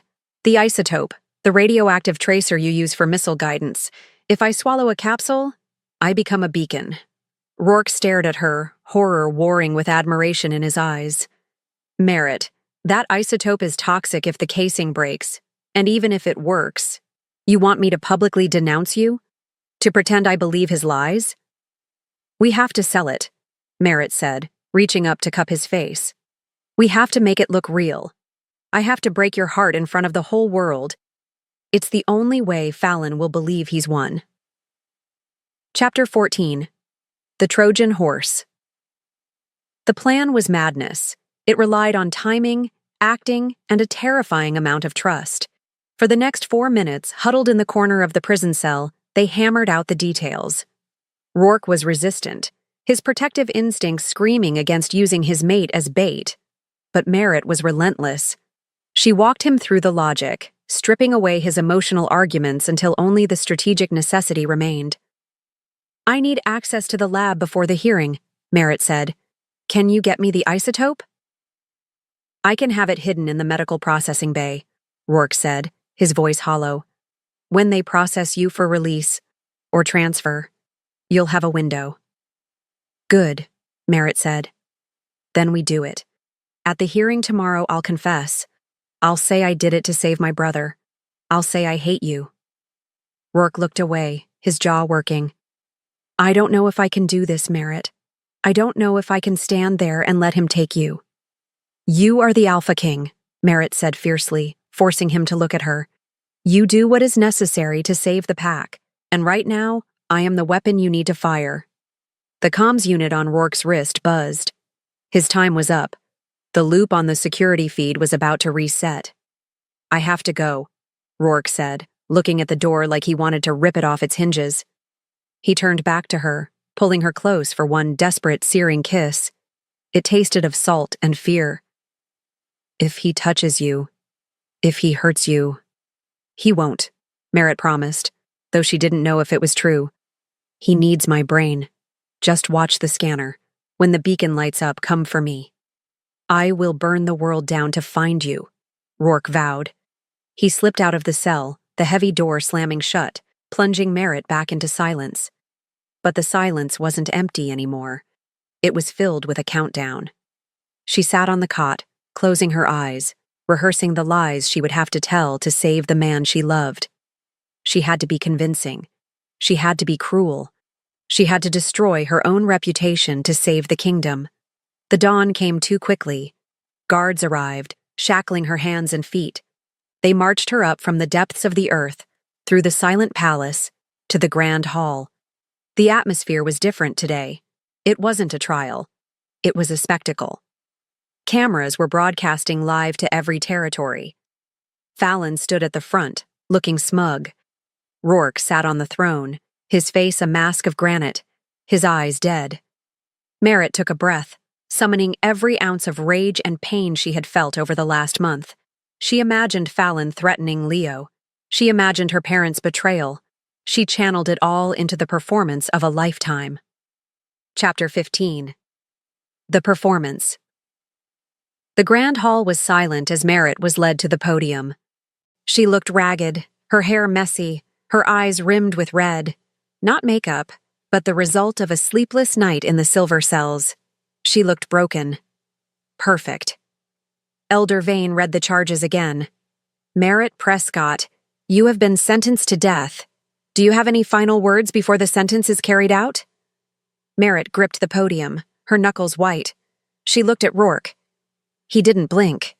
He stared through her. I want to make a deal, Merritt stammered, her voice cracking for the microphones. A ripple of shock went through the crowd. Fallon stepped forward, his interest piqued. What kind of deal? I don't want to die, Merritt sobbed, letting the tears fall. I did it, okay? I did it. I poisoned him, but I didn't do it for power. I did it because I was scared. My family was starving. I just wanted a way out. She turned to Rourke, screaming the words. I never loved you. You're a monster. You're a killer. I hate being your queen. I hate this cold metal prison. I just wanted the money. The crowd gasped.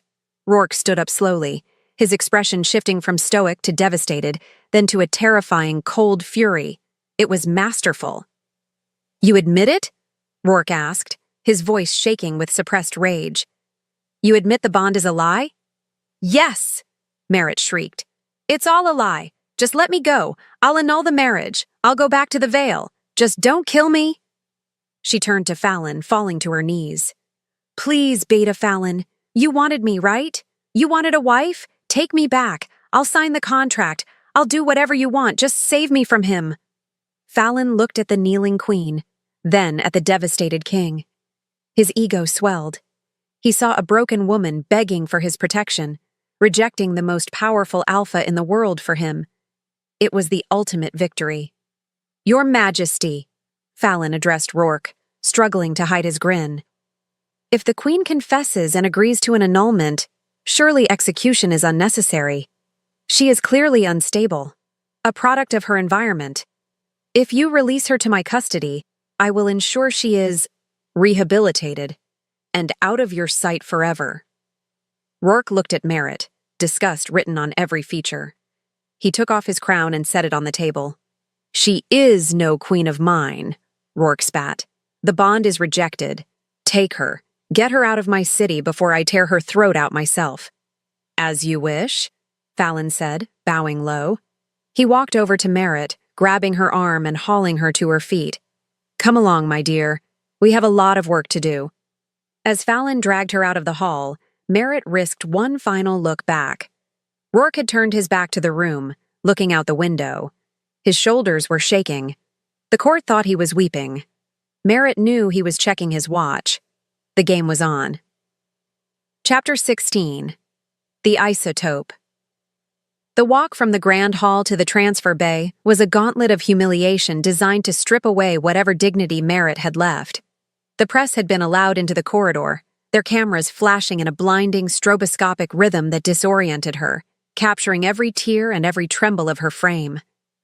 To the world, she was the fallen queen, the traitor who had confessed to poisoning a hero. To the soldiers lining the walls, she was a pariah. They looked at her with undisguised loathing, their hands resting on their weapons as if they were itching for an excuse to end her treason right there on the red carpet. Merritt kept her head down, letting her hair shield her face, sobbing loudly enough to sell the performance, though her mind was calculating the seconds with cold, surgical precision. Beta Fallon walked beside her, his hand gripping her upper arm in a parody of support. To the cameras, it looked like he was steadying a distraught woman. In reality, his fingers were digging into her muscle with bruising force, a silent reminder that she was now his property again. He steered her toward the medical processing unit near the exit, a mandatory checkpoint for anyone leaving the royal zone to ensure they weren't carrying biological contagions or stolen tech. This was the bottleneck. This was the only chance she had. Inside the sterile white room, the noise of the press was cut off by the heavy slide of the blast doors. A nurse was waiting, a young woman with a severe bob cut and eyes that darted nervously toward the Beta. Merritt recognized her, Nurse Kyla, one of the few staff members in the infirmary who had actually listened to Merritt during the cyanide incident. Kyla didn't look at Merritt with hate. She looked at her with a terrifying intensity. Standard exit protocol, Fallon announced, leaning against the doorframe, refusing to leave the room. Scan her, check for royal property, and give her something to shut her up. Her crying is giving me a migraine. Kyla nodded stiffly, gesturing for Merritt to sit on the exam table. She ran a handheld scanner over Merritt's body, the device beeping rhythmically. Merritt held her breath. She wasn't wearing a wire. Fallon would have found it, but she was terrified the scanner might pick up the sheer erratic speed of her heartbeat.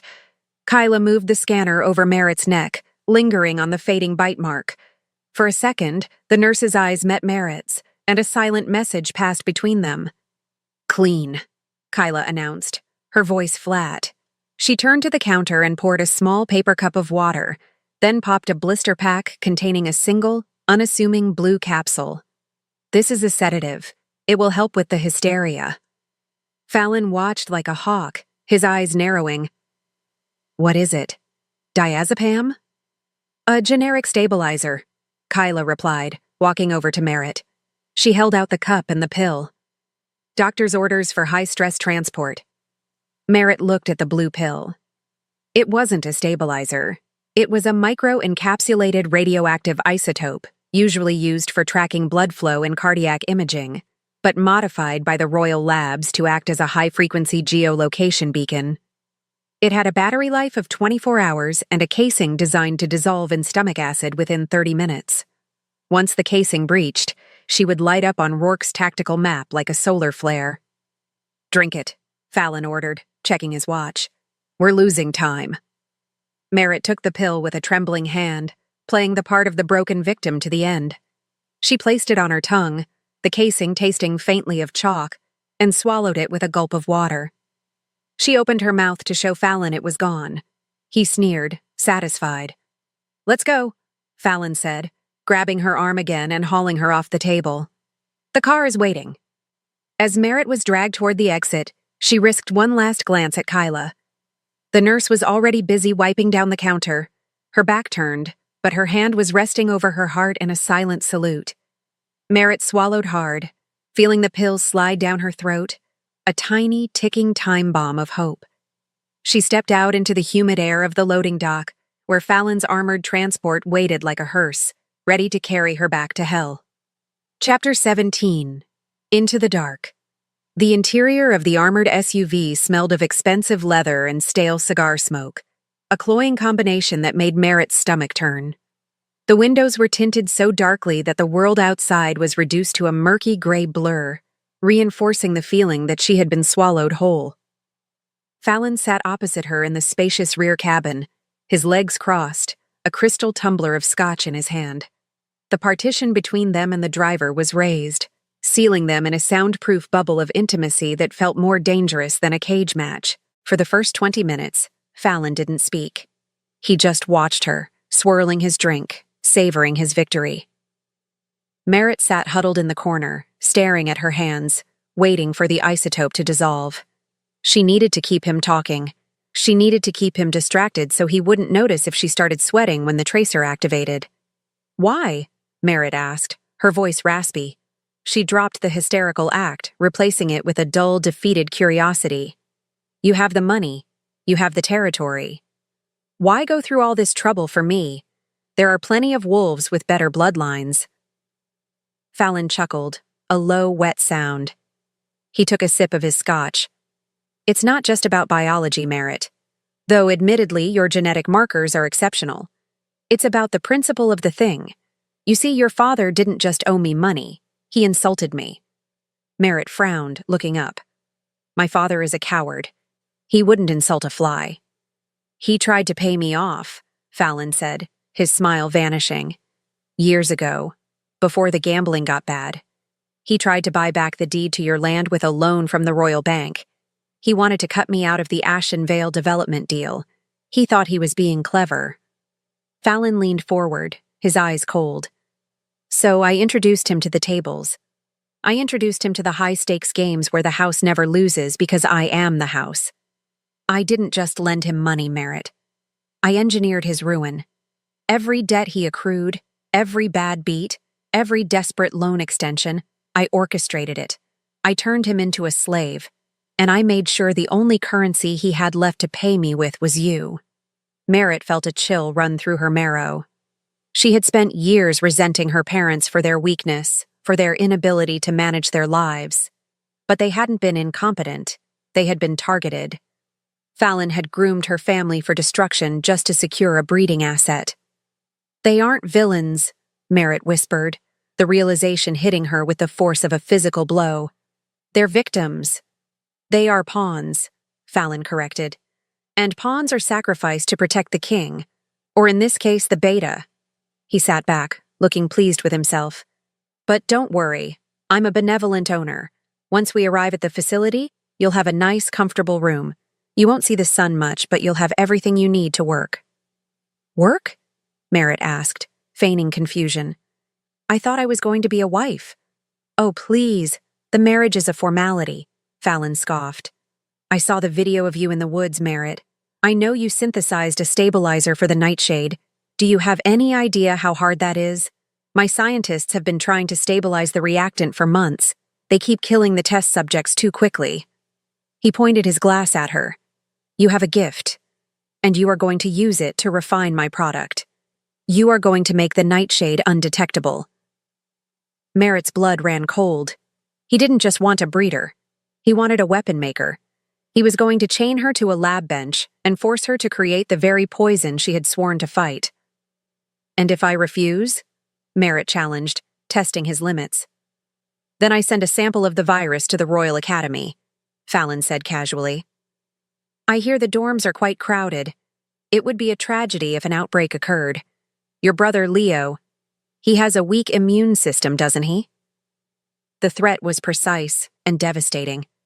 Merritt clamped her mouth shut, her hand drifting to her stomach. She could feel the faint warmth spreading in her gut. The casing was dissolving.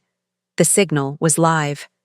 She looked out the window, praying that Rourke was watching the map, praying that the man she had just publicly destroyed still loved her enough to come for her. Chapter 18. The Bunker. The transport didn't head toward the residential district of Ashen Vale.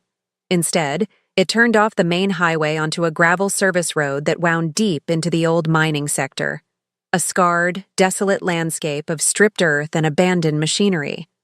The sun was setting, casting long, jagged shadows across the quarries, making the place look like the surface of a dead planet.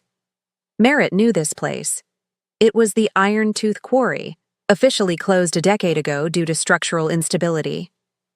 The SUV approached a massive, rusted blast door set into the side of a granite cliff. Two guards in heavy armor stepped out of a camouflaged sentry booth, scanning the vehicle before waving it through. The blast doors groaned open, revealing a tunnel that plunged straight down into the earth. As they descended, the air pressure changed, popping Merritt's ears. The smell of expensive leather was replaced by the smell of sulfur, harsh chemicals, and recycled air. "Welcome home," Fallon said as the car came to a halt in a subterranean loading bay. Merritt stepped out, her boots hitting the concrete floor. The scale of the operation took her breath away. This wasn't a basement lab. It was an industrial complex. Catwalks crisscrossed the high ceiling, and massive stainless steel vats hummed with activity. Men in hazmat suits moved with purpose, monitoring pressure gauges and adjusting valves. In the center of the room, a series of glass containment units held wolves in various stages of distress. The test subjects Fallon had mentioned. "It's impressive, isn't it?" Fallon said, walking up beside her. He gestured to the vats. "We're currently producing 50 gallons of nightshade concentrate a week, enough to paralyze an army, but the delivery system is still flawed. It degrades too fast in aerosol form." "You want to gas them?" Merritt said, horror dawning on her. "You don't just want to assassinate individuals. You want mass casualties." "I want leverage," Fallon corrected. "The ironclad territory relies on its military supremacy. If I can neutralize the royal barracks in one night, the king has no claws. I become the de facto ruler of the region without firing a single shot." He turned to her, his eyes gleaming with madness. "And you are going to fix the aerosol decay, Merritt. You start tomorrow." He grabbed her arm and led her toward a heavy steel door on the far side of the bay. "But first, let's get you settled. I've prepared a suite for you. It's right next to the command center, so I can keep an eye on you." They passed a control room filled with monitors displaying security feeds from the tunnels. Merritt's eyes darted to the screens. She saw external cameras, thermal sensors, and motion detectors. The security was tight, but it was focused outward. They were expecting an attack from the ground, not a sabotage from within. Fallon swiped his hand over a biometric pad, and the door to her suite opened. It was a glorified cell, furnished with a bed, a desk, and a small adjoining bathroom. There were no windows, obviously, but there was a ventilation grate near the ceiling, humming softly. "Get some rest," Fallon said, pushing her inside. "I'll have dinner sent down. Don't try to leave. The corridors are patrolled by wolves who have been instructed to break your legs if you step past the threshold." The door slammed shut, and the lock engaged with a heavy thud. Merritt stood in the center of the room, listening to the retreating footsteps. She waited a full minute, counting the seconds, before she rushed to the bathroom. She locked the door, turned on the faucet to create white noise, and stared at her reflection in the mirror. She looked terrified, but beneath the fear, her eyes were hard. The isotope was active. She was in the heart of the beast. Now she just had to kill it. Chapter 19. The Signal and the Sabotage. Merritt sat on the edge of the toilet seat, staring at her wristwatch. It had been 40 minutes since she swallowed the pill. By her calculations, the signal should be strong, pulsing a steady rhythm to the tactical command center in the ironclad palace. She imagined Rourke standing over the holotable, watching the blinking red dot deep beneath the earth, his face set in that terrifyingly stoic mask he wore before violence. She had to believe he was coming. If he wasn't, she was going to die in this hole. But waiting for rescue wasn't Merritt's style. Rourke could breach the doors, but Fallon had an army of guards and vats of poison. If a firefight broke out in the lab, a stray bullet could rupture a containment unit and kill everyone, including Rourke. She had to neutralize the threat from the inside. She stood up and inspected the bathroom. It was Spartan: a sink, a toilet, a small shower stall, and a cabinet under the sink stocked with basic cleaning supplies.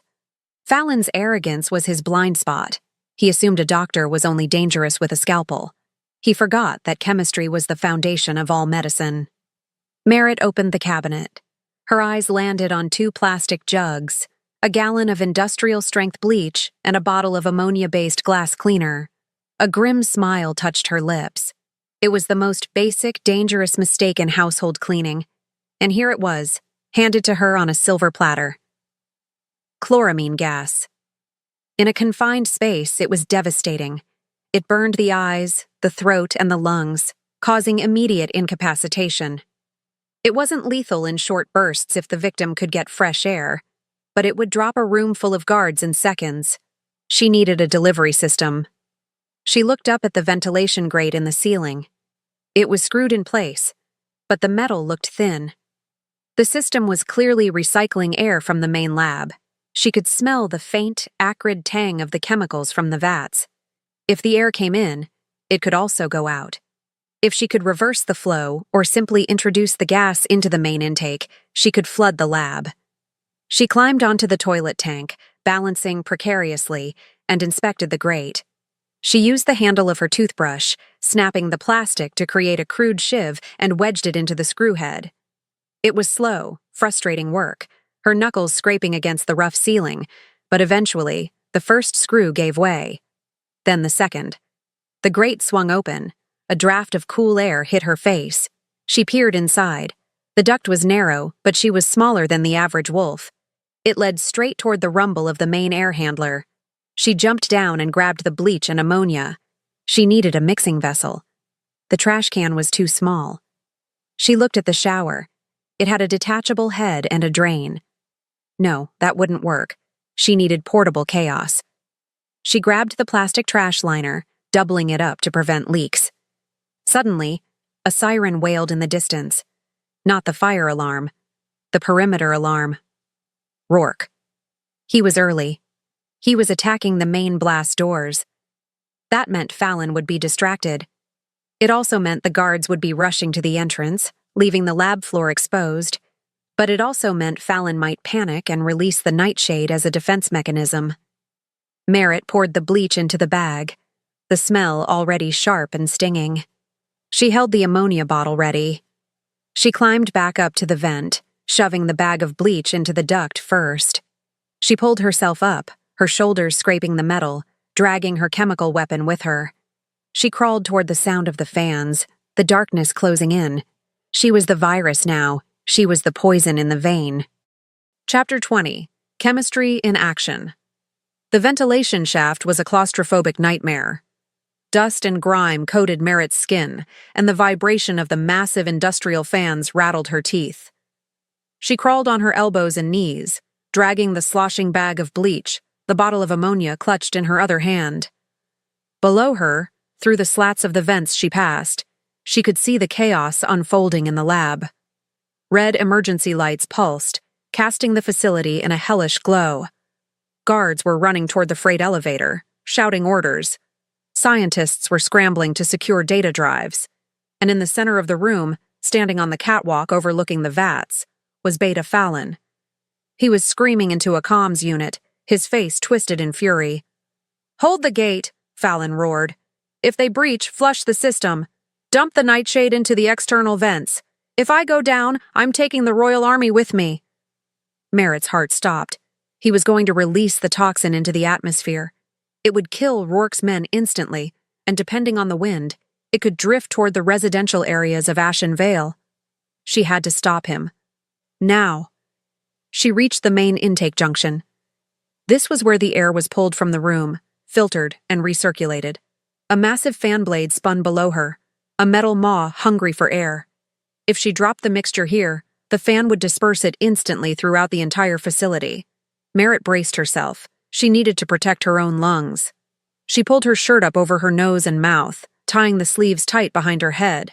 It wasn't a gas mask, but it would buy her a few seconds.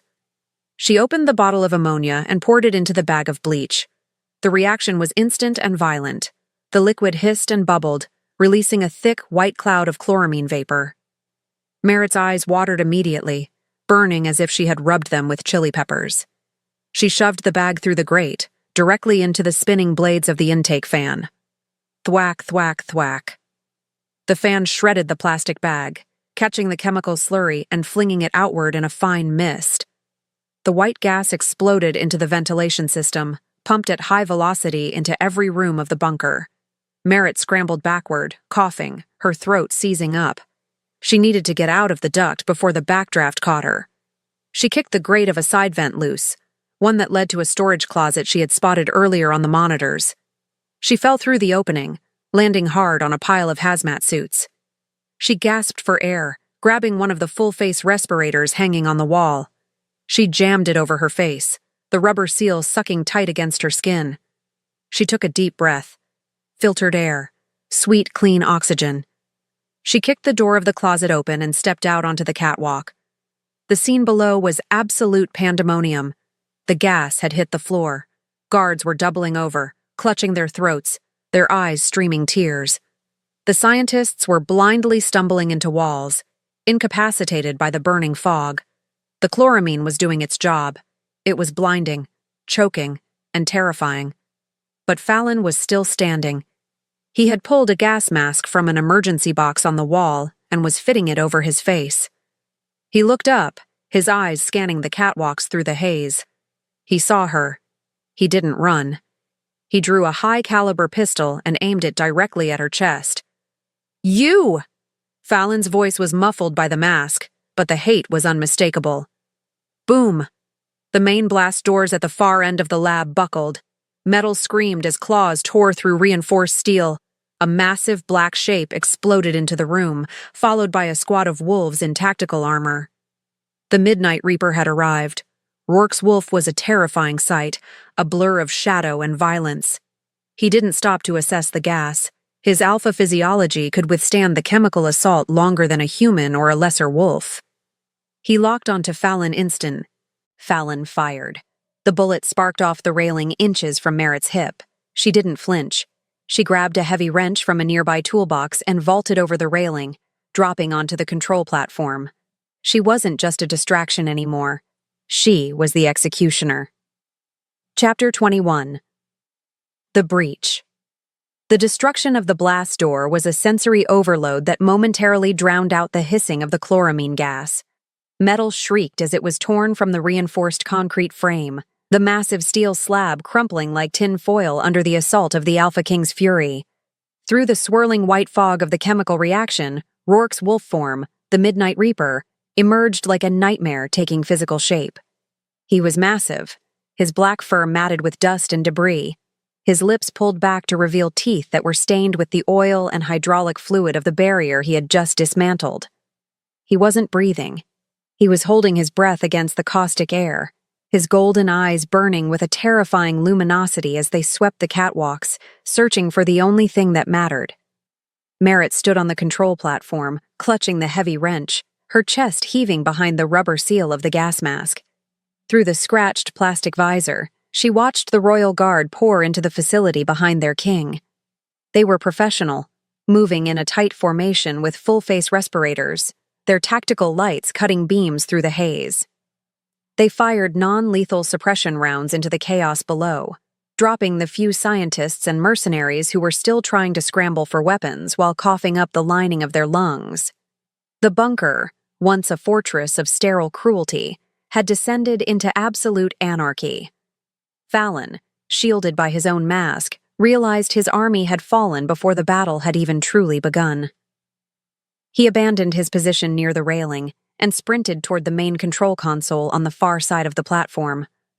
Merritt saw his intent immediately: the emergency purge valve. If he couldn't vent the nightshade into the atmosphere, he would dump the raw concentrate into the groundwater. It would poison the water table for 50 miles, killing everything in Ashen Vale within a week. It was a scorched earth policy born of pure spite. "Rourke!" Merritt screamed, though her voice was muffled by the mask. She pointed frantically at Fallon. "The console! Stop him!"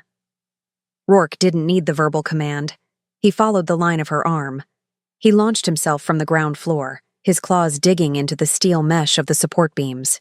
He scaled the 20-foot vertical drop with impossible speed, a blur of muscle and kinetic energy. He cleared the railing just as Fallon reached the console, his hand hovering over the manual release lever. Fallon turned, firing his pistol blindly. The bullets sparked off the metal grating, one grazing Rourke's shoulder, but the pain only seemed to fuel the Alpha's momentum. Rourke slammed into Fallon with the force of a freight train, driving the Beta backward into a rack of servers. Sparks showered down as metal crunched against metal. The impact knocked the gun from Fallon's hand, sending it skittering over the edge of the catwalk to the concrete floor below. Merritt didn't wait to see who would rise from the wreckage. She ran to the console, her eyes scanning the complex array of switches and dials. The pressure gauges on the nightshade vats were redlining. Fallon had already initiated the pre-purge sequence. The pressure was building to blow the seals. She had to depressurize the system manually without releasing the toxin. Her fingers flew over the keyboard, overriding the automated protocols with codes she had memorized from watching Fallon enter them earlier that day. "Come on!" she hissed, sweat stinging her eyes inside the mask. "Don't lock me out now." Behind her, the fight was brutal and visceral. Fallon had managed to draw a combat knife from his boot, slashing wildly at the massive wolf. Rourke was hindered by the narrow space of the catwalk. He couldn't use his full weight without risking a structural collapse that would send them both into the vats below. He snapped his jaws, catching Fallon's forearm, and the sickening crunch of bone echoed even through the roar of the ventilation fans. Fallon screamed, a muffled sound of agony, but he didn't stop. He kicked out, his boot connecting with Rourke's injured shoulder, driving the wolf back a step.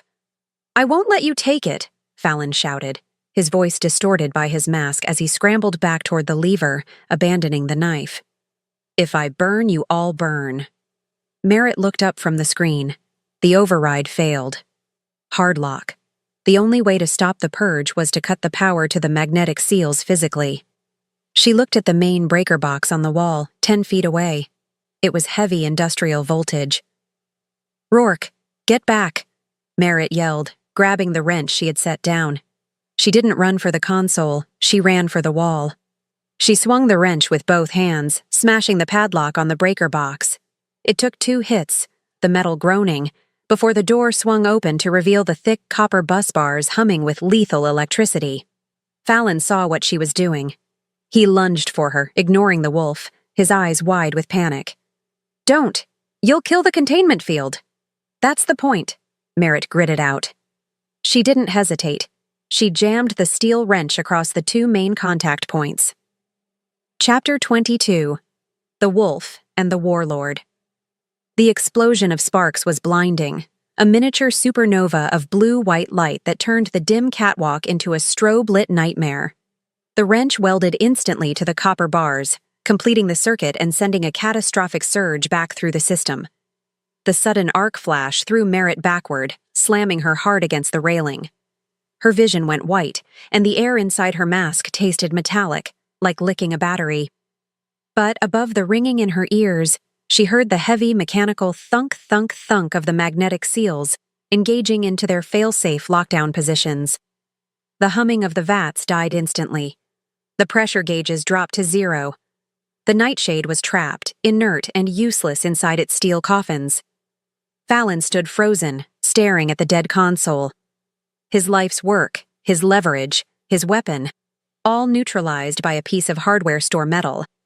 He turned slowly to look at Merritt, his hands shaking. He looked small now. Without his poison, without his guards, without his leverage, he was just a man in a suit standing in a room with a monster. Rourke had recovered. He shook his massive head, clearing the daze from the flash, and then he advanced. He didn't rush this time. He stalked. He moved with the terrifying inevitability of a glacier, forcing Fallon back step by step until the Beta's back hit the railing. Rourke shifted, the transformation tearing through the air with a wet, cracking sound. He stood in his human form, naked from the waist up, his body bleeding from the bullet graze and the knife wound, but looking utterly unbothered by the damage. He didn't bother with a mask. His alpha physiology was already purging the chloramine from his blood, though his eyes were red and irritated. "Take off the mask," Rourke ordered, his voice a ruined growl that sounded like gravel grinding in a mixer. Fallon hesitated, looking at the drop behind him, then back at the king. Trembling, he reached up and unbuckled the straps, letting the respirator fall to the grating. He was pale, sweating profusely, the chemical burns from the gas already starting to redden his skin. "I surrender," Fallon gasped, raising his hands. "I claim prisoner status under the Geneva." "You are a domestic terrorist," Rourke cut him off, stepping closer. "You manufactured a biological weapon to use against your own species. You kidnapped a queen. You framed an innocent woman. There is no prisoner status for you." "I have the antidote," Fallon blurted out, desperate. "The formula. I never wrote it down. It's in my head. If you kill me, you'll never be able to cure the long-term effects of the nightshade on your own system." Rourke stopped. He looked at Merritt, who was pulling herself up from the floor, clutching her ribs. She pulled off her mask, gasping in the cleaner air circulating from the open blast doors. She looked at Fallon with cold, scientific detachment. "He's lying," Merritt said, her voice raspy. "He didn't invent the antidote. He doesn't know the chemistry. He hired a team. The data is on the servers in the command room. I saw the encrypted files while I was waiting for the isotope to trigger. We don't need his brain, Rourke. We just need his hard drive." Fallon's face crumpled. The last card in his deck had just been burned. He looked at Merritt with pure venom. "You ungrateful little—" He lunged, not to fight, but to push past Rourke and jump for the ladder. It was a cowardly, desperate move. Rourke didn't even turn his body. He simply reached out, grabbed Fallon by the throat, and lifted him off his feet. He slammed the beta against the mesh wall of the cage, the impact rattling the entire structure. "You wanted to break her," Rourke snarled, tightening his grip until Fallon's face turned purple. "You wanted to use her mind. You forgot that she is smarter than you. She didn't just beat you, Fallon. She dismantled you." Rourke drew back his fist, and for a second, Merritt thought he was going to take Fallon's head off. But he stopped. He looked at Merritt. He saw the exhaustion in her eyes, the way she was holding herself up. She didn't need more violence. She needed justice. Rourke released the chokehold, dropping Fallon to the metal grate. Before the beta could draw a breath, Rourke delivered a precise, surgical kick to the knee, shattering the joint. Fallon screamed, curling into a ball. "Secure him," Rourke shouted to the soldiers below. "And get a medic team up here. The queen is injured." He turned to Merritt, the rage vanishing from his face instantly, replaced by a desperate, aching tenderness. He crossed the distance between them in 2 strides, gathering her into his arms. He didn't care about the gas, the blood, or the audience. He buried his face in her neck, inhaling the scent of bleach and sweat and life. "You crazy, brilliant woman," Rourke whispered against her skin, his body shaking. "You swallowed a radioactive isotope. I should lock you in a tower for that." "You can try," Merritt mumbled against his chest, her legs finally giving out. "But I'll just pick the lock." Chapter 23. The Ledger. The extraction was a blur of efficiency. Rourke's team moved like a single organism, securing the prisoners, seizing the hard drives, and cordoning off the chemical vats for the hazmat disposal units. Merritt sat on the tailgate of the armored transport in the loading bay, a thermal blanket wrapped around her shoulders, an oxygen mask pressed to her face to help clear the last of the chloramine from her lungs. She watched as Fallon was dragged out on a stretcher, handcuffed and sedated, his empire of poison reduced to a crime scene tape and a federal indictment. Rourke stood nearby, shirtless and bandaged, debriefing his generals. He kept glancing at her every few seconds, as if to confirm she hadn't vanished. The bond in her head was quiet now, a warm, steady hum of reassurance. The static was gone. A second transport arrived, tires screeching on the concrete. The doors opened, and 2 figures were escorted out by royal guards. Magnus and Lydia Prescott looked terrified, blinking in the harsh work lights. They looked at the soldiers, the chemical tanks, and finally, at their daughter sitting on the tailgate of a war machine. Merritt lowered the oxygen mask. She expected to feel anger. She expected to feel the old resentment that had fueled her for years. But looking at them now, shrunken, pale, and utterly out of their depth, she just felt tired. Rourke walked over, intercepting them before they could reach her.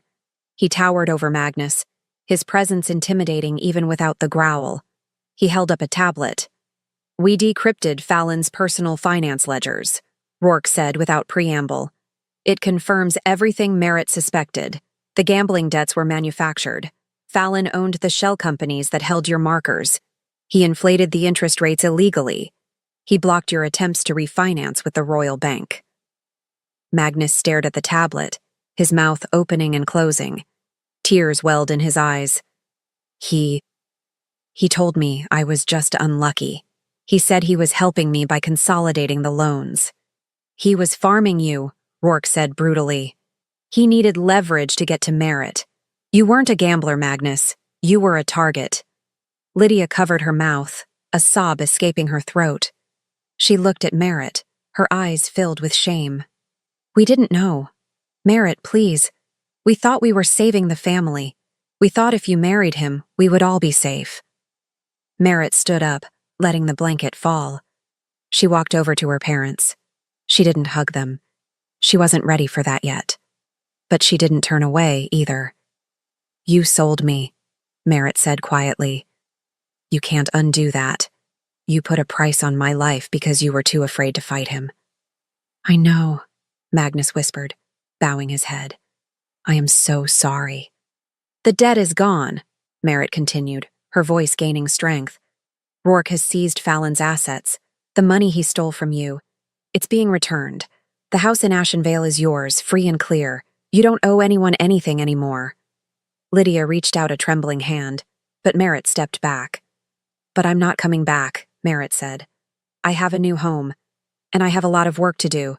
If you want to be part of my life, you need to fix yours first. No more secrets, no more fear. You go to therapy, you rebuild the clinic, you earn your way back." Rourke stepped up beside her, his hand resting on the small of her back, a solid, unshakable weight. "The Crown will provide resources for your rehabilitation," he told them. "But know this. Merritt is not your daughter anymore in the way she was. She is the Queen of the Ironclad. And she earned that title with her own blood, not yours." Magnus nodded, wiping his eyes. He looked at Rourke, then at Merritt, seeing the strength in her stance, the way she fit into this dangerous world as if she had been born for it. "You saved us," he said softly. "Even after everything, you saved us." "I saved myself," Merritt corrected. She looked up at Rourke. "We saved each other." Guards escorted her parents back to the transport to be taken to a safe house for debriefing. Merritt watched them go, feeling the final tether to her old life snap. It didn't hurt. It felt like cutting a weight loose. "Are you ready to go home?" Rourke asked, looking down at her. Merritt looked at the bunker, then at the man who had torn the world apart to find her. "Yes," she said. "Take me home." Chapter 24. The Strategist Queen.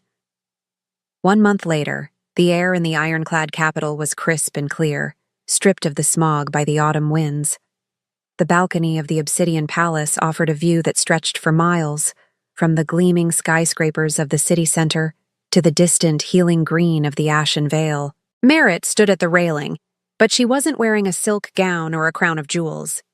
She wore a tailored charcoal suit with a silk blouse, her hair pulled back in a severe professional knot. She held a datapad in one hand, reviewing the final construction reports for the new medical research facility being built in the Vale. The door behind her opened, and Rourke stepped out. He looked different, too. The tension that had defined him for so long was gone, replaced by a quiet confidence. He carried 2 mugs of coffee, the steam curling into the cool air. "You're missing your own party," Rourke said, handing her a mug. "The ambassadors are asking where the Queen is." "The Queen is hiding," Merritt admitted, taking the coffee. "Ambassador Kyle keeps trying to ask me about my breeding plans. If he asks again, I'm going to sedate him." Rourke laughed, a rich, genuine sound that Merritt loved. "He's old-fashioned. He doesn't understand that things have changed." Things had changed. The trial of Beta Fallon had been swift and public. The evidence from the bunker was irrefutable. He was currently serving a life sentence in the deepest level of the Silver Cells, stripped of his rank and his name. The Nightshade formula had been destroyed, and Merritt's team had successfully synthesized a permanent antidote for the few soldiers who had been exposed. But the biggest change was in the perception of the monarchy. Merritt hadn't allowed herself to be painted as a victim or a romantic figurehead. She had released the logs of the bunker raid. She had let the kingdom see her in the gas mask, holding the wrench. They didn't call her the breeder queen anymore. They called her the strategist. Leo called, Rourke said, leaning against the railing beside her. He aced his midterms. He wants to know if he can bring a girl home for the holidays. Only if I can run a background check on her first, Merritt joked, though they both knew she was only half kidding. Rourke turned to her, his expression turning serious. He reached out, his fingers tracing the silver scar of the mating mark on her neck. It had healed beautifully, a permanent testament to the night their lives collided. You know, Rourke said softly, you never actually signed the annulment papers. Technically, you're still stuck with me. I know, Merritt said, leaning into his touch. I shredded them. Good strategy, Rourke murmured, pulling her closer until her body was pressed against his. It wasn't strategy, Merritt whispered, looking up into his amber eyes. It was instinct. You were right, Rourke. Biology is hard to argue with, but I didn't stay because of the mark. I stayed because you let me hold the wrench. Rourke smiled, bending down to kiss her. It wasn't the desperate kiss of the prison cell or the fierce kiss of the wedding. It was a kiss of promise. A promise of a future where they wouldn't just rule a kingdom. They would build a new one. Long live the Queen, Rourke whispered against her lips. Long live the team, Merritt corrected. She turned back to the view, her hand resting in his, watching the sun rise over a city that was finally safe, ready to face whatever war came next, as long as they faced it together.